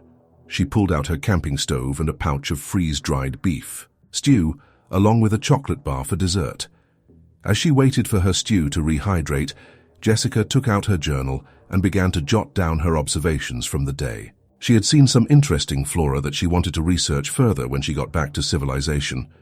"Let's see," she muttered, tapping her pen against her chin.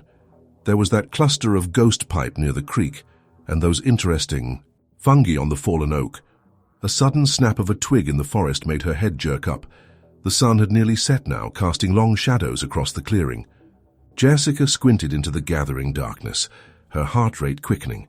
"Hello?" she called out, her voice sounding small in the vast wilderness. "Is someone there?" There was no response, just the normal sounds of the forest, settling in for the night. Jessica took a deep breath, trying to calm her nerves. "It's probably just a deer or something," she told herself, though she didn't sound entirely convinced. Turning back to her dinner, Jessica tried to focus on enjoying her meal and the peacefulness of the evening, but she couldn't shake the feeling of unease that had settled over her. She found herself glancing up frequently, scanning the edge of the clearing for any sign of movement. As she finished her stew and started on her chocolate bar, Jessica began to plan out her food storage for the night. She had been diligent about keeping her campsite clean and storing her food properly, but with the increased bear activity in the area, she knew she couldn't be too careful. "Okay," she said aloud, her voice providing a small comfort in the growing darkness. "Bear canister with all the food and scented items. Hang it from that branch over there, well away from the tent. Easy peasy." Just as she was about to stand up to hang her bear canister, a loud rustling came from the bushes at the far end of the clearing. Jessica froze, her eyes wide as she stared into the darkness. For a long, tense moment, nothing happened. Then, slowly, a large black shape emerged from the underbrush.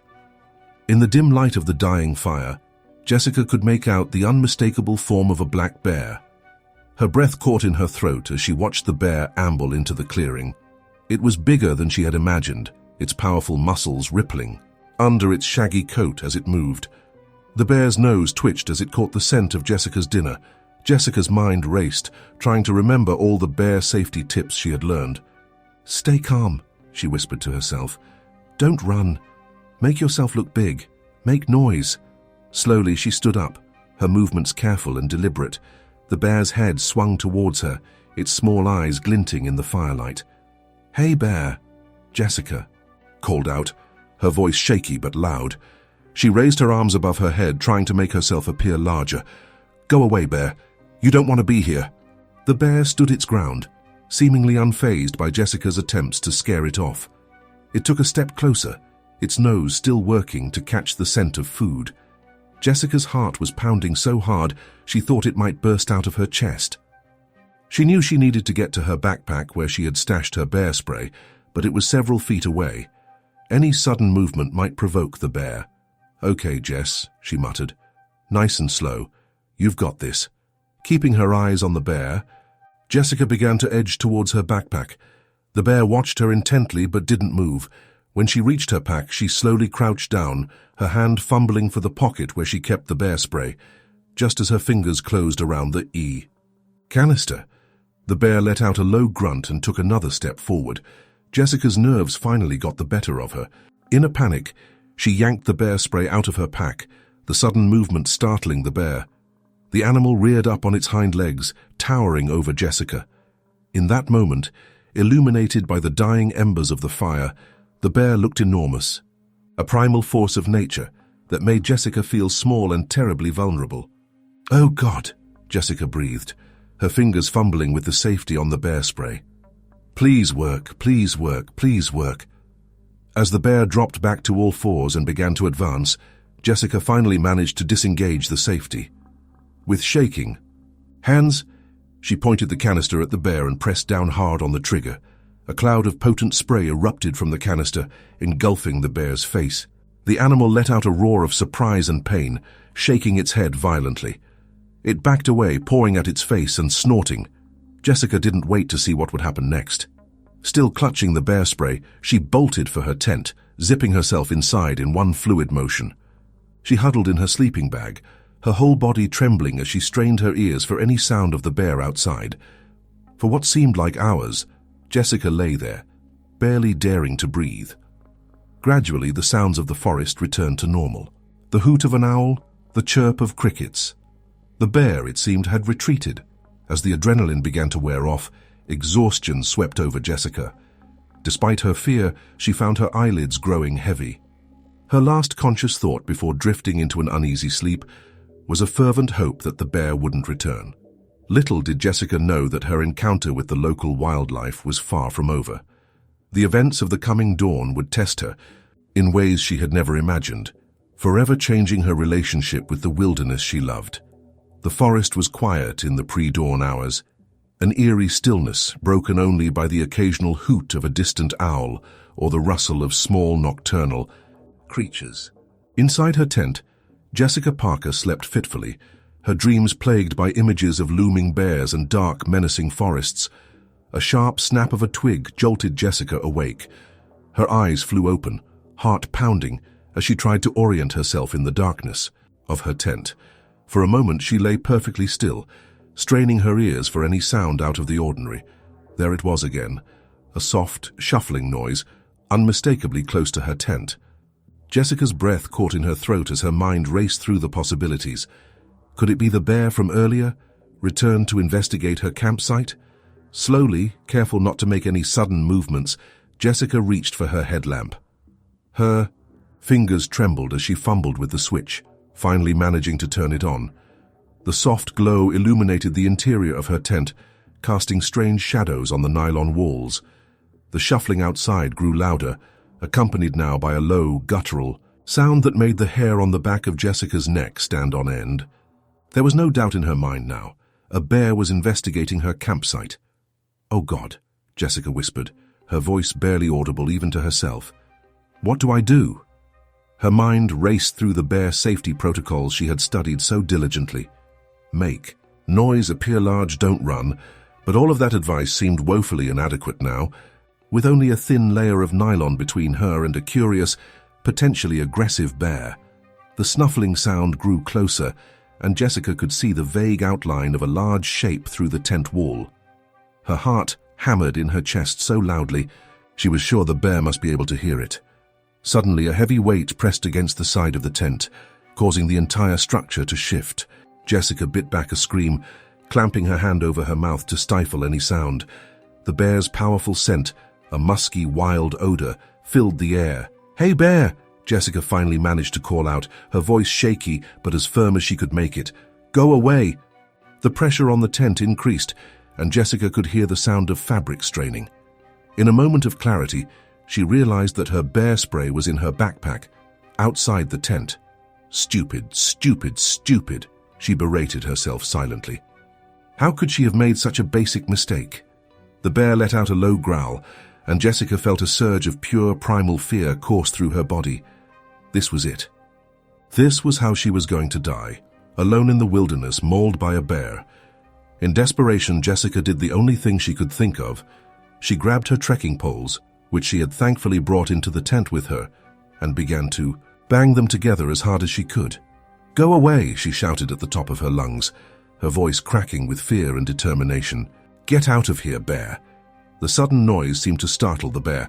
The pressure on the tent eased and Jessica heard the sound of heavy footsteps moving away, but her relief was short-lived. With a tremendous ripping sound, one of the bear's claws caught the tent fabric, tearing a long gash in the side. Jessica screamed, pure instinct taking over as she scrambled to the opposite side of the tent.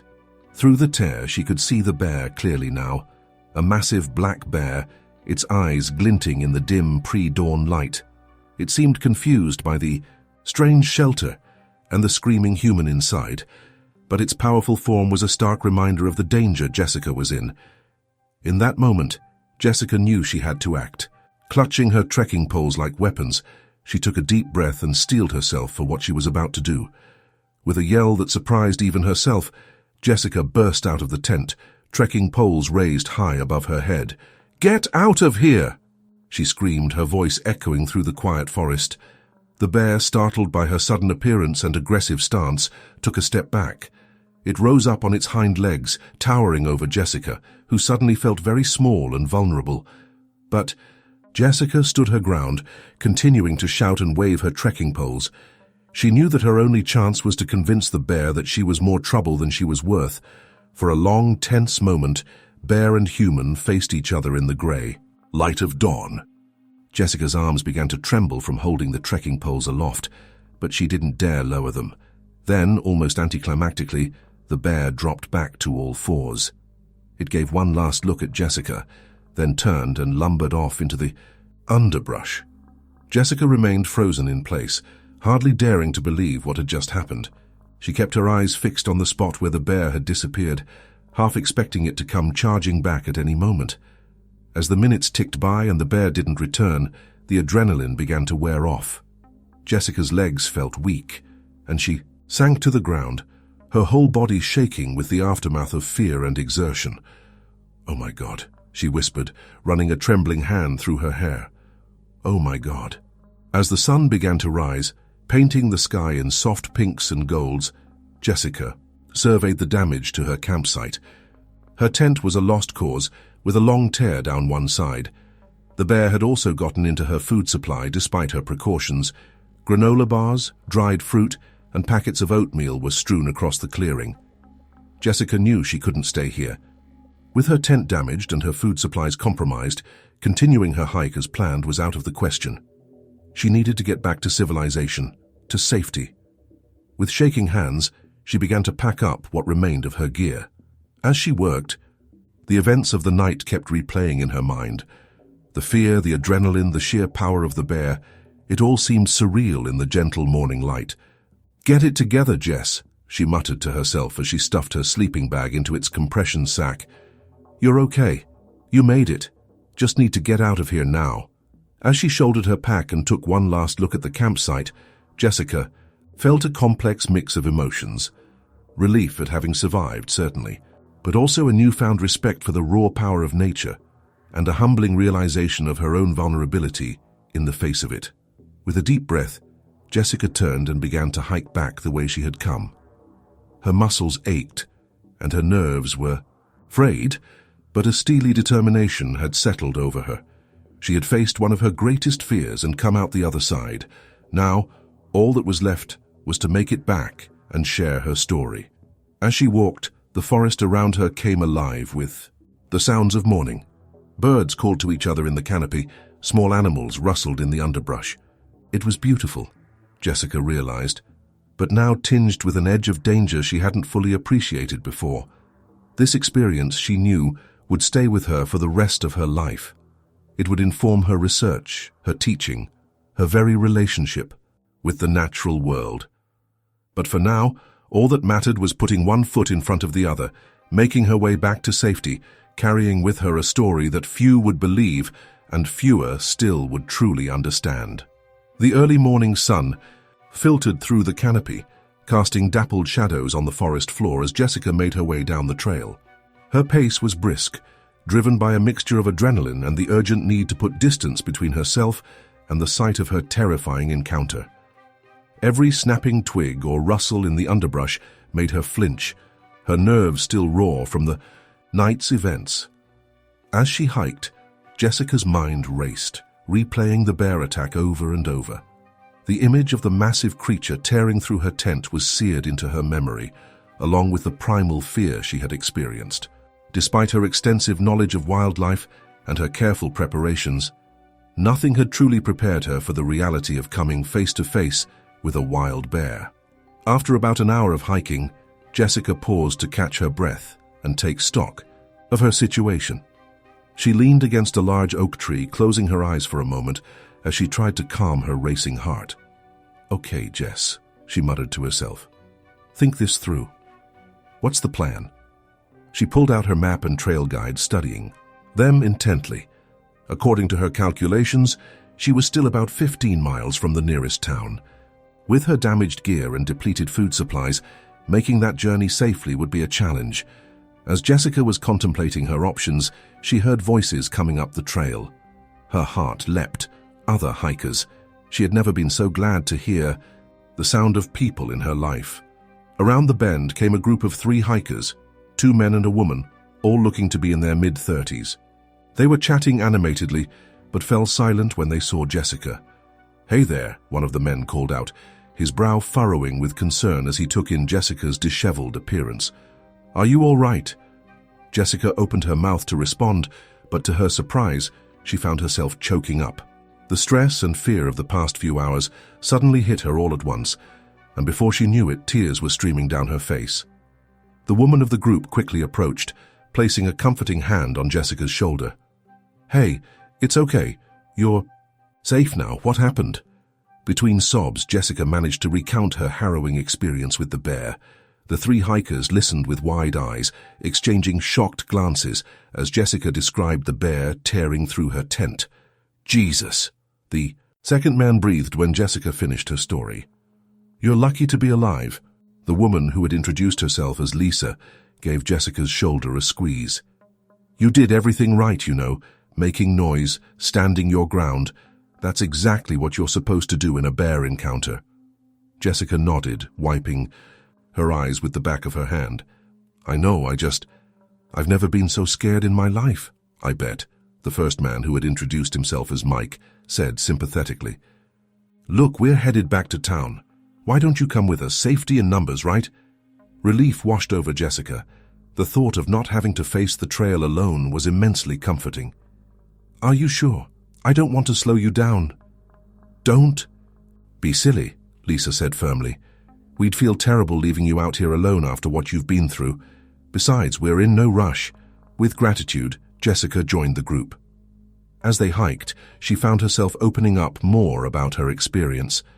The 3 hikers, Lisa, Mike, and Tom, were attentive listeners, offering words of support and sharing their own, albeit less dramatic, wildlife encounters. "You know," Tom said as they paused for a water break, "I've been hiking these trails for years and I've never heard of a bear being that aggressive. It's pretty unusual behavior." Jessica nodded, frowning. "That's what I was thinking too. I mean, I know black bears can be curious, but this one seemed almost, I don't know, desperate. Like it was really determined to get to my food." "Could be a bad berry season," Mike suggested. "If their natural food sources are scarce, they might be more likely to go after human food." The conversation turned to the broader implications of human-wildlife interactions, with Jessica sharing some of her knowledge from her environmental science studies. Despite the lingering fear from her encounter, she found herself engaging passionately in the discussion.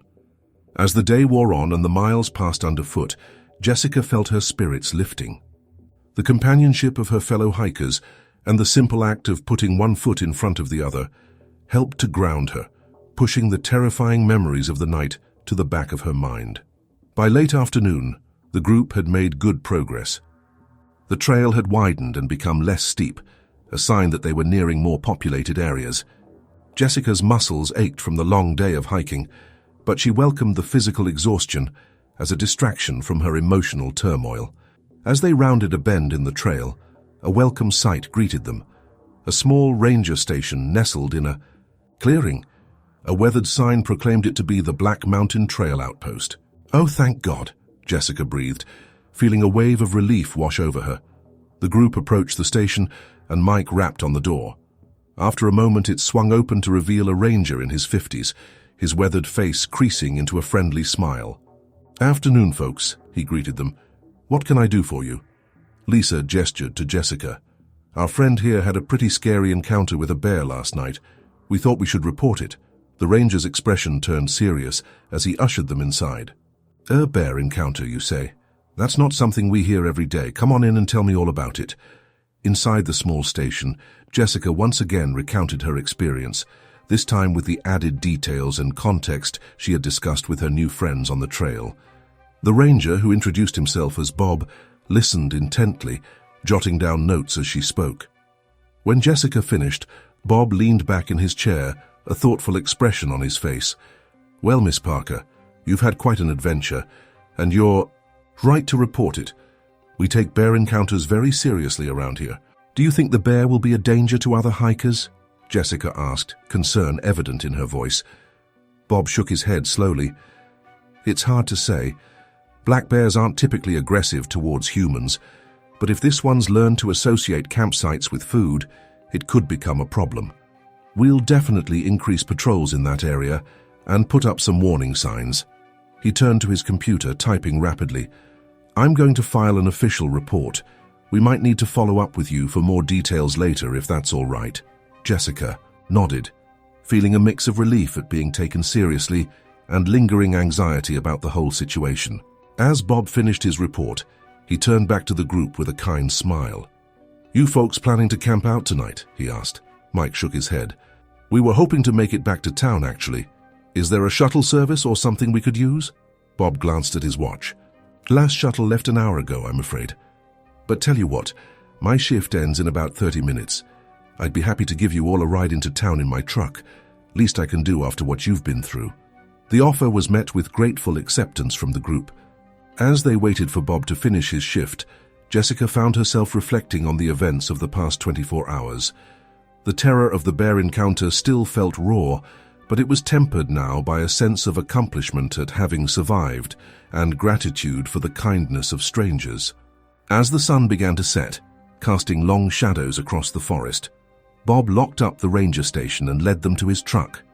As Jessica climbed into the back seat, she took one last look at the trail disappearing into the darkening woods.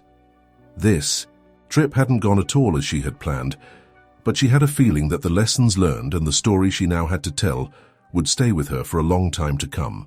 With a mix of relief and a touch of sadness, she watched the forest recede as Bob's truck rumbled down the dirt road towards civilization, carrying her back to safety and the familiar comforts of the world she had left behind.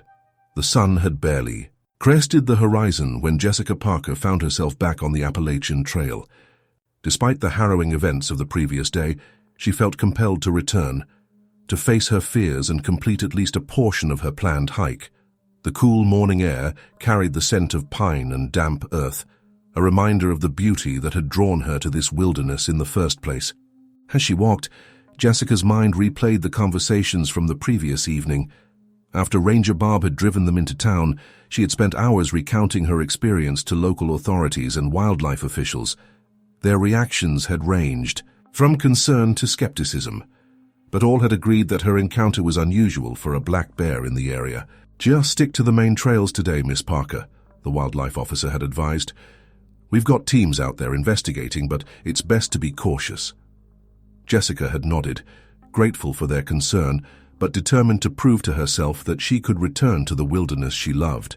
Now, as she hiked along a well-maintained section of the trail, she found herself hyper-aware of every sound and movement in the surrounding forest. About an hour into her hike, Jessica paused to take a drink from her water bottle and check her map. As she was studying the trail markers, a voice called out behind her. "Morning, hiker. Beautiful day, isn't it?" Jessica spun around, her heart racing before she registered the source of the voice. A man in his early 60s, with a salt and pepper beard and kind eyes, was approaching from further down the trail. "Oh, good morning," Jessica replied, trying to calm her nerves. "Yes, it is beautiful." The man noticed her tension and slowed his approach. "I'm sorry, didn't mean to startle you. Name's Frank, I'm a trail maintainer for this section." Jessica managed a small smile. "I'm Jessica. Nice to meet you, Frank. And no worries, I'm just a bit jumpy this morning." Frank's brow furrowed with concern. "Everything all right? You look like you've seen a ghost or worse." Taking a deep breath, Jessica found herself recounting her bear encounter once again. Frank listened intently, his expression growing more serious with each detail. "My word," he said when she finished. "In all my years on this trail, I've never heard of a black bear being so aggressive. You're lucky to be in one piece." Jessica nodded, unconsciously rubbing her arm where phantom pains from her imagined mauling still lingered. "I know. I keep replaying it in my mind, wondering if I could have done anything differently." Frank shook his head. "Sounds like you did everything right, given the circumstances. Bears are usually more scared of us than we are of them. This one's behavior is concerning." They began walking together, Frank pointing out various plants and landmarks as they went. His calm presence and extensive knowledge of the area helped Jessica relax, and she found herself enjoying the hike despite her lingering anxiety. As they rounded a bend in the trail, Frank suddenly held up a hand, signaling Jessica to stop. "Look there," he whispered, pointing to a clearing about 50 yards ahead. Jessica's breath caught in her throat. In the clearing stood a black bear, its powerful form unmistakable even at this distance. For a moment, panic threatened to overwhelm her. But then she noticed something odd about the bear's behavior. The animal was moving sluggishly, almost drunkenly. It would take a few steps, then stop and shake its head as if disoriented. "Something's not right with that bear," Frank murmured, his voice low and concerned. As they watched, the bear suddenly collapsed, its massive body hitting the ground with a thud that Jessica could feel even from where she stood. "Oh my God," she gasped. "Is it dead?" Frank shook his head slowly. "I don't think so. But it's definitely in distress. This isn't normal behavior at all." Jessica felt a surge of conflicting emotions. On one hand, the sight of the bear brought back the terror of her encounter. On the other, her scientific training and genuine concern for wildlife pushed her to want to help. "We need to do something," she said, surprised by the steadiness in her voice. "We can't just leave it like this." Frank nodded in agreement. "You're right. I'm going to call this into the ranger station. They'll send out a wildlife team to check." On the bear. As Frank made the call, Jessica kept her eyes on the fallen bear. Its chest was still rising and falling, but its breathing seemed labored. Despite her fear, she felt a pang of sympathy for the creature. Within an hour, a team of wildlife biologists and a veterinarian arrived on the scene. They approached the bear cautiously, tranquilizing it to ensure everyone's safety before beginning their examination. Jessica and Frank watched from a safe distance as the team worked. After what seemed like an eternity, the lead biologist approached them. "Looks like this bear has ingested some kind of toxin," she explained, "probably from raiding trash or campsite food that wasn't properly secured. We're going to transport it to a wildlife rehabilitation center for treatment." As the team prepared to move the bear, Jessica felt a mix of relief and guilt wash over her. Could this be the same bear that had attacked her campsite? Had her own food, despite her precautions, contributed to the animal's condition? "Will it be okay?" she asked the biologist. The woman offered a reassuring smile. "It's touch and go right now, but bears are resilient. With proper care, it has a good chance of recovery." As they watched the team carefully load the sedated bear into a transport vehicle, Frank turned to Jessica. "You know, it's possible this is the same bear you encountered. If it was already sick, it might explain the aggressive behavior." Jessica nodded slowly, the pieces falling into place. "That makes sense. It seemed so desperate to get to my food. If it was having trouble finding natural food sources because of the toxin." "Exactly," Frank agreed. "Bears don't usually go out of their way to interact with humans unless they're really desperate." As the wildlife team drove away with the bear, Jessica felt a weight lift from her shoulders. The encounter that had terrified her now made more sense in context, and knowing that the bear was going to receive help brought a sense of closure. "Thank you for being here, Frank," she said, turning to her companion. "I don't know if I could have handled this alone." Frank patted her shoulder gently. "That's what the trail community is all about. We look out for each other and for the wildlife we share these woods with." As they resumed their hike, Jessica found herself reflecting on the events of the past 2 days. The fear and adrenaline of her initial encounter had been replaced by a deeper understanding of the delicate balance between humans and wildlife. In these shared spaces, "You know," she said as they crested a hill, revealing a stunning view of the surrounding mountains, "I came out here to gather data for my graduate thesis. I never expected to get such a first-hand lesson in human wildlife conflict." Frank chuckled. "The trail has a way of teaching us lessons we didn't even know we needed to learn. Will this change your research focus?" Jessica nodded thoughtfully. "I think it might. There's so much we still don't understand about how human activity impacts wildlife behavior. Maybe my experience can contribute to that understanding in some way." As the sun climbed higher in the sky, Jessica and Frank continued their journey along the Appalachian Trail. The forest around them buzzed with life, a reminder of the complex ecosystem they were a part of. Jessica's fear had been replaced by a renewed sense of purpose and a deeper appreciation for the wild world she had come to study. The bear encounter, which had initially seemed like a nightmare, had transformed into a powerful learning experience. As she hiked on, Jessica knew that this story, her story, would be one she would carry with her long after she left the trail, shaping her understanding of the delicate dance between humans and the natural world for years to come. As the afternoon sun filtered through the canopy, Jessica found herself at a crossroads, both literally and figuratively. The trail forked before her, one path leading deeper into the wilderness, the other winding its way back towards civilization.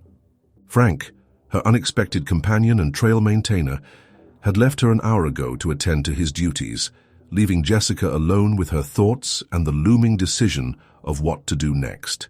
The events of the past 2 days weighed heavily on her mind. The terrifying bear encounter, the unexpected kindness of strangers, and the bittersweet resolution with the sick bear had left her emotionally drained. Yet, beneath the exhaustion, a spark of determination still flickered. "Okay, Jess," she muttered to herself, a habit she'd developed during her solo hikes. "What's the plan?" She pulled out her map, tracing the routes with her finger. The original plan had been to continue for another 3 days, covering a significant portion of the North Carolina section of the Appalachian Trail. But after everything that had happened, was that still a wise choice? As she deliberated, the sound of approaching hikers caught her attention. A young couple, probably in their early 20s, came into view. They were laughing and chatting animatedly, their faces flushed with the exertion of the hike. "Hey there," the young woman called out cheerfully as they approached. "Beautiful day for a hike, isn't it?" Jessica managed a smile, their enthusiasm infectious. "It certainly is. How long have you two been on the trail?" "Just started yesterday," the young man replied. "We're doing a week-long section hike. You?" Jessica hesitated, unsure how to summarize her tumultuous experience. "So I've been out for a couple of days. It's been eventful." The couple exchanged curious glances. "Eventful how?" the woman asked. Taking a deep breath, Jessica recounted her bear encounter and the subsequent events. The couple listened with wide eyes, their earlier lightheartedness replaced by concern and awe. "Wow," the young man breathed when she finished. "That's intense. Are you okay?" Jessica nodded, surprised to find that she meant it. "I think I am. It was terrifying in the moment, but now, I don't know. I feel like I've learned something important." "So what are you going to do now?" the woman asked. "Are you heading back?" The question hung in the air, and Jessica realized she had subconsciously made her decision. "No," she said, a newfound resolve in her voice. "I'm going to continue. This trail, this wilderness, it's why I'm here. One scary experience doesn't change that." The couple smiled, clearly impressed by her determination. "That's awesome," the man said. "Mind if we hike with you for a bit? I'd love to hear more about your research." Jessica agreed, and as they set off down the trail, she found herself engrossed in conversation about her graduate studies, the ecosystem of the Appalachian Trail, and the delicate balance between human activity and wildlife. The couple, Sarah and Mike, were eager learners, peppering her with questions that made Jessica realize how much knowledge she had accumulated. As they hiked, the forest around them came alive with the sounds of late afternoon. Birds called to each other in the canopy.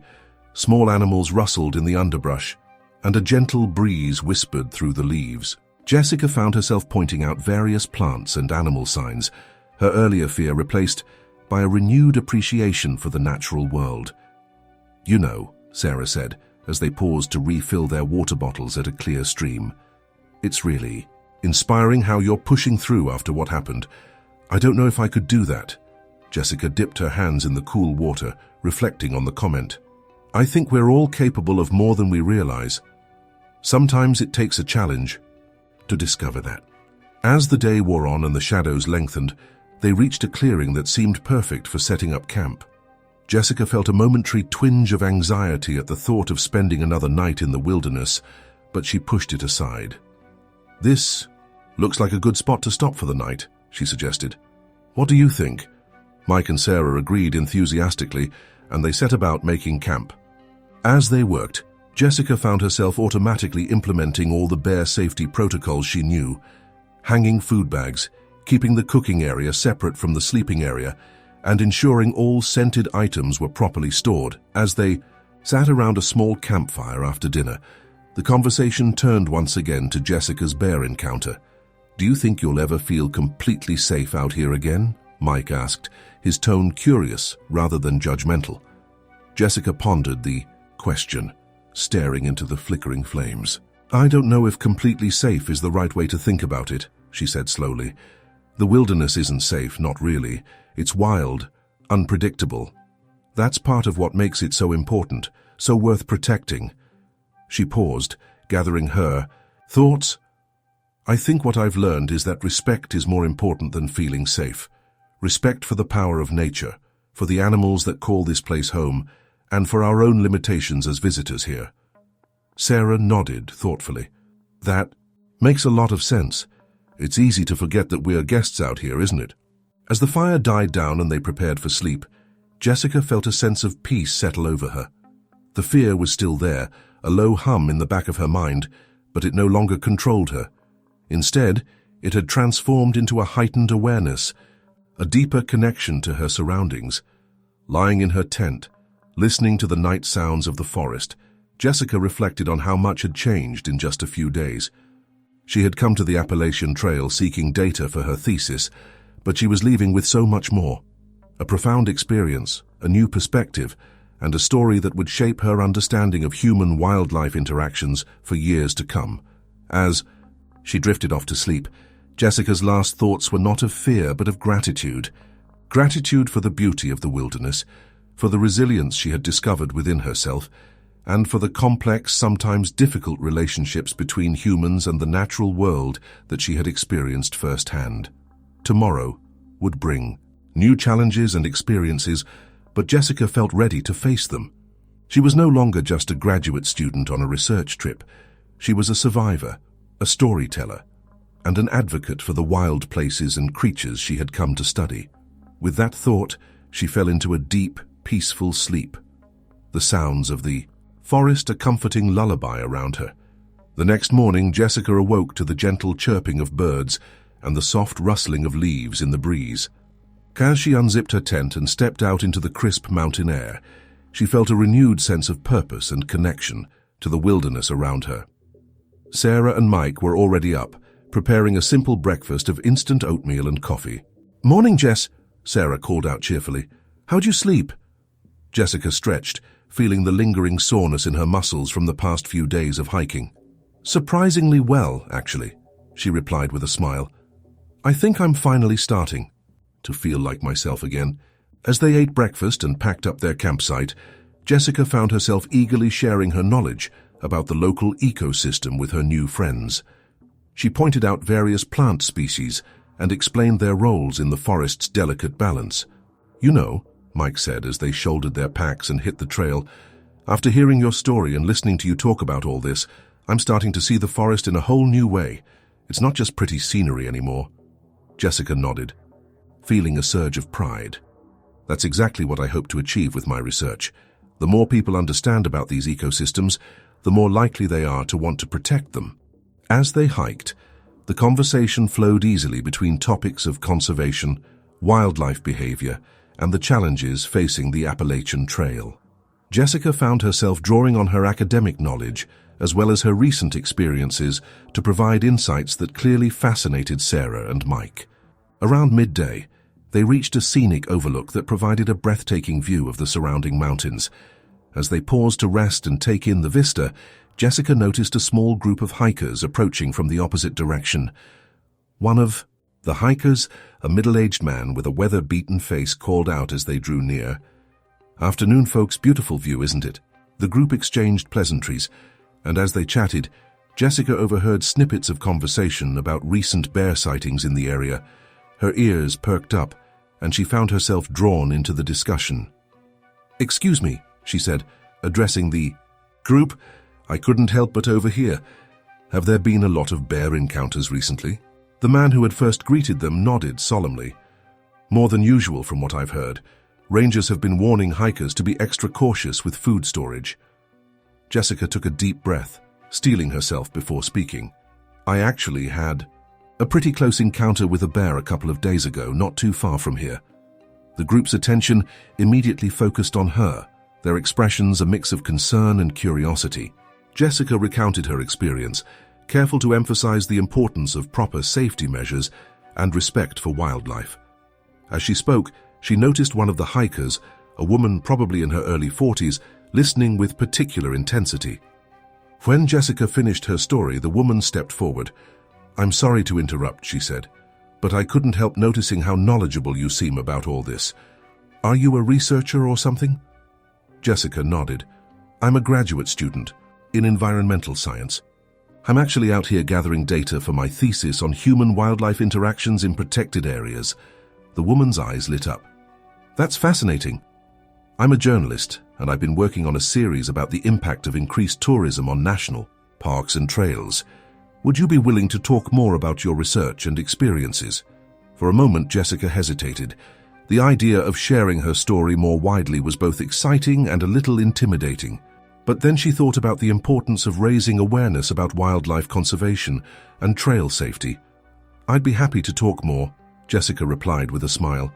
"It's important that people understand the complexities of human-wildlife coexistence, especially in areas like the Appalachian Trail." The journalist, who introduced herself as Linda, pulled out a small notebook. "Do you mind if I ask you a few questions now? Your perspective would be incredibly valuable for my article." For the next hour, as the other hikers moved on, Jessica, Sarah, and Mike sat with Linda at the overlook. Jessica shared her insights on wildlife behavior, the challenges of conservation in popular hiking areas, and her personal experiences on the trail. As she spoke, Jessica realized how much her recent experiences had shaped her understanding of her research topic. She found herself articulating ideas and connections that she hadn't fully formed before, drawing on both her academic knowledge and her lived experience. "You know," she said at one point, "I came out here thinking I was just going to collect data on plant species and maybe observe some animal behavior from a distance. But what I've learned about the complex relationships between humans and wildlife in these shared spaces goes far beyond what I could have gathered from pure observation." Linda nodded, scribbling furiously in her notebook. "That's exactly the kind of insight I was hoping to capture. Your story really brings home the reality of what it means to coexist with wildlife." As the interview wound down, Linda asked one final question. "After everything you've been through, what's the one message you'd want to share with people about hiking in areas like this?" Jessica thought for a moment before responding. "I'd say that it's crucial to approach these wilderness areas with a mix of wonder and respect. We're visitors in the home of countless species, and it's our responsibility to minimize our impact and maximize our understanding.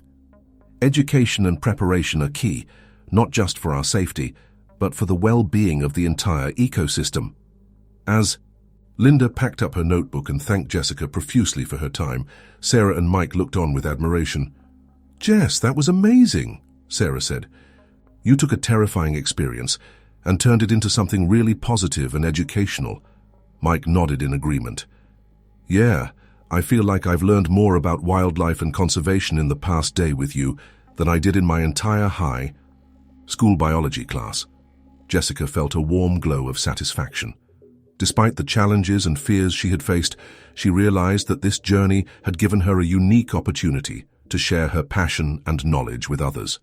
As they resumed their hike, Jessica felt a renewed sense of purpose. Her bear encounter, frightening as it had become a powerful tool for education and awareness. She had not only survived a dangerous situation, but had found a way to use that experience to further her research and potentially make a real impact on how people interacted with wilderness areas. The trail stretched out before them, winding through the ancient forests of the Appalachian Mountains. As they walked, Jessica felt more connected than ever to the landscape around her, acutely aware of every sight, sound, and smell of the wilderness. She had come to the trail seeking data for her thesis, but she was leaving with so much more: a deepened understanding of her field, a powerful personal story, and a renewed commitment to bridging the gap between human society and the natural world. As the sun began its descent towards the horizon, Jessica, Sarah, and Mike arrived at a small trail shelter. The wooden structure, weathered by years of exposure to the elements, stood as a welcome sight after a long day of hiking. They decided to make camp there for the night, grateful for the roof over their heads and the established fire pit nearby. While setting up their sleeping areas, a pair of hikers approached the shelter. The newcomers, a father and son duo named John and Tyler, greeted the group warmly. "Room for 2 more?" John asked, his friendly smile crinkling the corners of his eyes. "Of course," Jessica replied, gesturing to the empty space. "There's plenty of room. I'm Jessica, and these are my friends Sarah and Mike." As they all settled in for the evening, the conversation naturally turned to their experiences on the trail. John and Tyler were keen to hear about Jessica's bear encounter, having heard rumors of increased bear activity in the area. "We've been extra careful with our food storage," John explained, "but it's still nerve-wracking knowing there are aggressive bears around." Jessica nodded, understanding their concern all too well. "It's definitely important to be cautious, but I've learned that understanding bear behavior is just as crucial as being prepared." She went on to share what she had learned about the sick bear and how it had likely contributed to its unusual aggression. As she spoke, Jessica noticed Tyler listening intently, his young face a mix of fear and fascination. "So the bear wasn't just being mean?" Tyler asked, his voice small but curious. Jessica smiled gently at the boy. "That's right, Tyler. Bears, like most animals, don't attack humans out of meanness. They usually do it out of fear or desperation. In this case, the bear was sick and probably struggling to find food." As the evening progressed, Jessica found herself naturally falling into the role of educator. She explained the basics of bear biology, their role in the ecosystem, and the impact of human activity on their habitats. Her audience, initially drawn in by the drama of her encounter, became increasingly engaged with the broader ecological discussion. "You know," Mike chimed in, "listening to Jess talk about all this stuff has really changed how I see this whole hiking experience. It's like every plant and animal out here has a story now." Sarah nodded in agreement. "Absolutely. I feel like I'm seeing the forest with new eyes." As they prepared dinner, carefully following bear-safe protocols, John asked Jessica about her research. "So you're studying human-wildlife interactions? How does what happened to you fit into that?" Jessica paused, stirring the pot of rehydrated camping food thoughtfully. "Well, my original focus was more on the impact of human presence on plant biodiversity along the trail. But after what happened, I'm thinking I might need to expand my scope." She went on to explain how her personal experience had highlighted the complex dynamics between hikers, wildlife, and the ecosystem as a whole. It's not just about how we affect the environment, but how the environment, including wildlife, affects us, and how we respond to those interactions. As they ate their simple meal around the campfire, the conversation continued to flow. Jessica found herself discussing the challenges of conservation, the importance of educating hikers about wildlife, safety, and the delicate balance between making natural areas accessible and preserving their wildness. Tyler, who had been quiet for much of the evening, suddenly spoke up. "Miss Jessica, do you think it's wrong for us to be here? In the bear's home, I mean." The question caught Jessica off guard, but she appreciated its depth. "That's a really thoughtful question, Tyler. It's not about right or wrong, but about finding a balance. We have a right to enjoy and learn from nature, but we also have a responsibility to do it respectfully and safely. She went on to explain the concept of leave no trace principles, emphasizing how small actions could have big impacts on the ecosystem. As she spoke, Jessica could see the wheels turning in Tyler's mind, and she felt a surge of hope for the future of conservation. As the night wore on and the fire burned low, the group began to prepare for sleep. Jessica, however, found herself wide awake, her mind buzzing with ideas. She stepped out of the shelter, careful not to wake the others, and sat on a nearby log, gazing up at the star-filled sky. The events of the past few days played through her mind like a movie. The terror of the bear encounter, the kindness of strangers, the unexpected opportunity to share her knowledge. It all swirled together, forming a new picture of what her research could be. Lost in thought, Jessica didn't notice John approaching until he spoke softly. "Penny, for your thoughts." She startled slightly but then smiled. "Oh, just thinking about everything, I guess." "How much has changed in just a few days?" John sat down beside her, his presence comforting in the dark, quiet night. "Sounds like you've had quite the journey, and I don't just mean the hiking." Jessica nodded, trying to put her swirling thoughts into words. "When I started this trip, I thought I knew exactly what I was doing.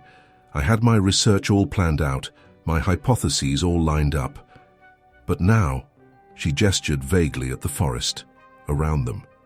"Now I feel like I'm just scratching the surface of something much bigger. Isn't that how all great discoveries start?" John said with a gentle smile. "By realizing how much we don't know." His words struck a chord with Jessica. She thought about how her bear encounter, frightening as it was, had opened her eyes to aspects of wildlife behavior and conservation she had never fully considered before. She thought about the eager questions from Tyler, the insightful observations from Sarah and Mike, and the journalist's interest in her story. "You know," she said slowly, "I think this experience has shown me that there's a real need for better education about wildlife and conservation, not just for hikers, but for everyone who interacts with natural spaces." John nodded encouragingly. "And it sounds like you're in a unique position to provide that education. You've got the academic knowledge, and now the personal experience to back it up." As they talked, Jessica felt a new sense of purpose crystallizing within her. Her thesis, she realized, could be more than just an academic exercise. It could be the starting point for a broader effort to bridge the gap between scientific knowledge and public understanding of wildlife conservation. When she finally returned to her sleeping bag, Jessica's mind was still racing with possibilities. She imagined developing educational programs for hikers, creating resources for trail organizations, perhaps even writing a book someday. The bear encounter that had initially seemed like a terrifying setback now felt like the beginning of something important. As she drifted off to sleep, lulled by the gentle sounds of the forest night, Jessica felt a profound sense of gratitude for the beauty of the wilderness around her, for the resilience she had discovered within herself, and for the unexpected journey that had expanded her vision of what was possible. Tomorrow, she would continue her hike. But now, every step would be imbued with new meaning, every observation laden with deeper understanding. Jessica Parker had entered the Appalachian Trail as a graduate student on a research trip. She would leave it as something more, a scientist, a survivor, and a storyteller, ready to share the complex and beautiful tale of humanity's place in the wild world. The final day of Jessica's Appalachian Trail adventure dawned crisp and clear. As she emerged from the shelter, stretching her tired muscles, she felt a mix of emotions: relief at the prospect of returning to civilization, sadness at leaving the wilderness behind, and excitement about the new direction her research and life had taken.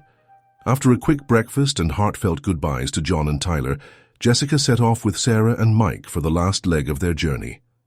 The trail wound through sun-dappled forests, the autumn leaves creating a vibrant canopy overhead. "I can't believe it's almost over," Sarah said as they hiked. "It feels like we've been out here for months, not just a few days." Jessica nodded, in agreement. "So much has happened, I feel like a different person than when I started." As they walked, Jessica found herself cataloging every sight, sound, and smell of the forest, knowing it might be a while before she returned. She pointed out interesting plants and animal signs to her companions, her enthusiasm infectious. No, Mike said. I used to think hiking was just about getting from point A to point B, but you've shown us it's so much more than that. It's like reading a living book of nature. Jessica smiled, touched by his words.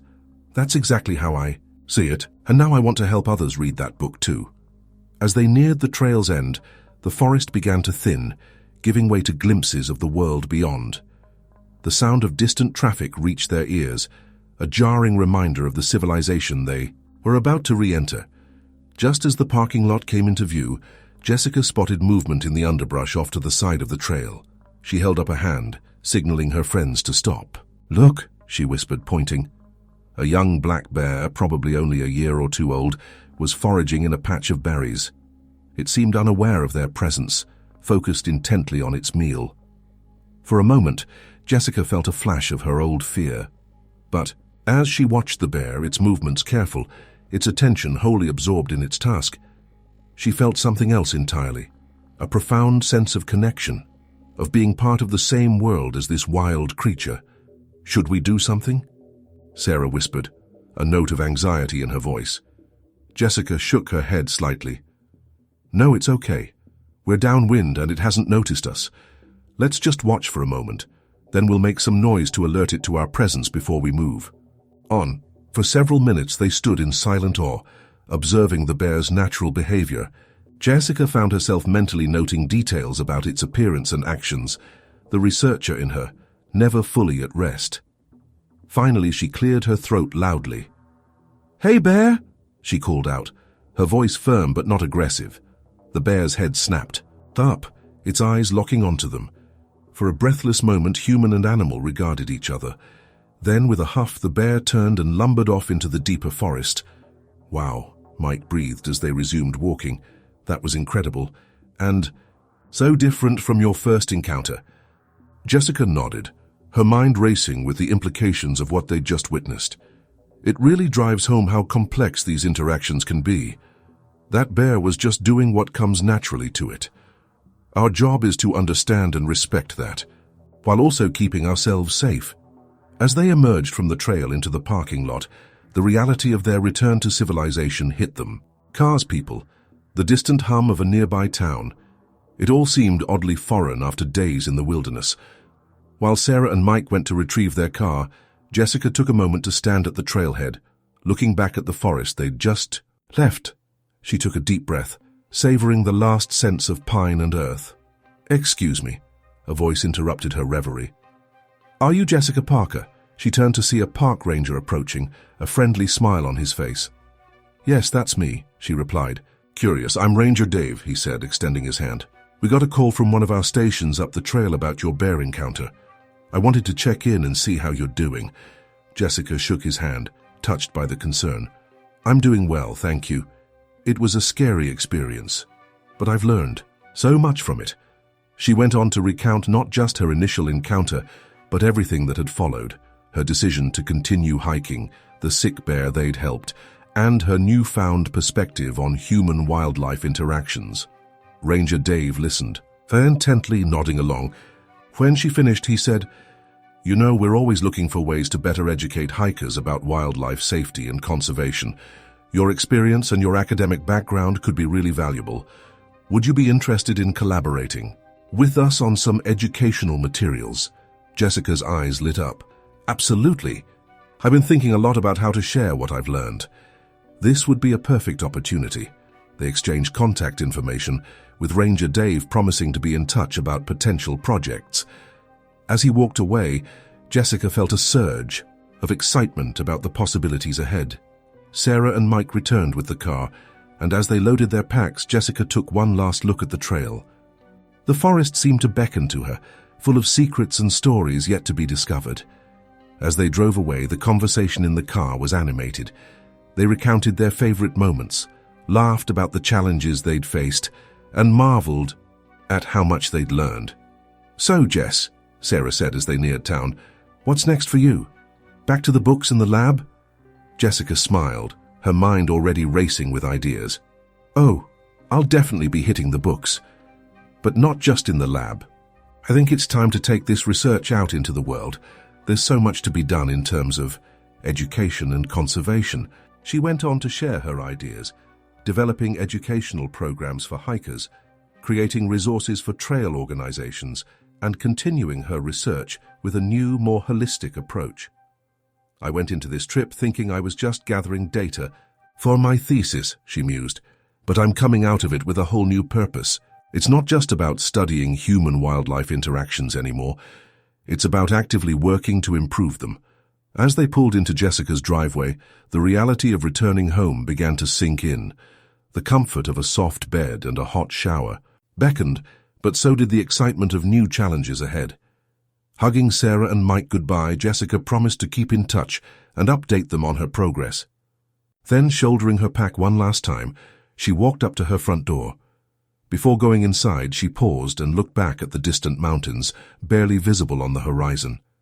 The Appalachian Trail had changed her in ways she was only beginning to understand. Her bear encounter, frightening as it had been, had opened her eyes to the complex, beautiful, and sometimes dangerous dance between humans and wildlife. As she finally stepped inside her home, Jessica knew that while this adventure had ended, a new one was just beginning. She had entered the trail as a student and emerged as something more, a researcher with a story to tell and a mission to fulfill. The wilderness had left its mark on her, and now it was her turn to make her mark on the world of wildlife conservation and education. With a contented sigh, Jessica closed the door behind her, already looking forward to the day when she would return to the trail, not just as a hiker or a researcher, but as a bridge between the world of humans and the wild spaces that called to her heart.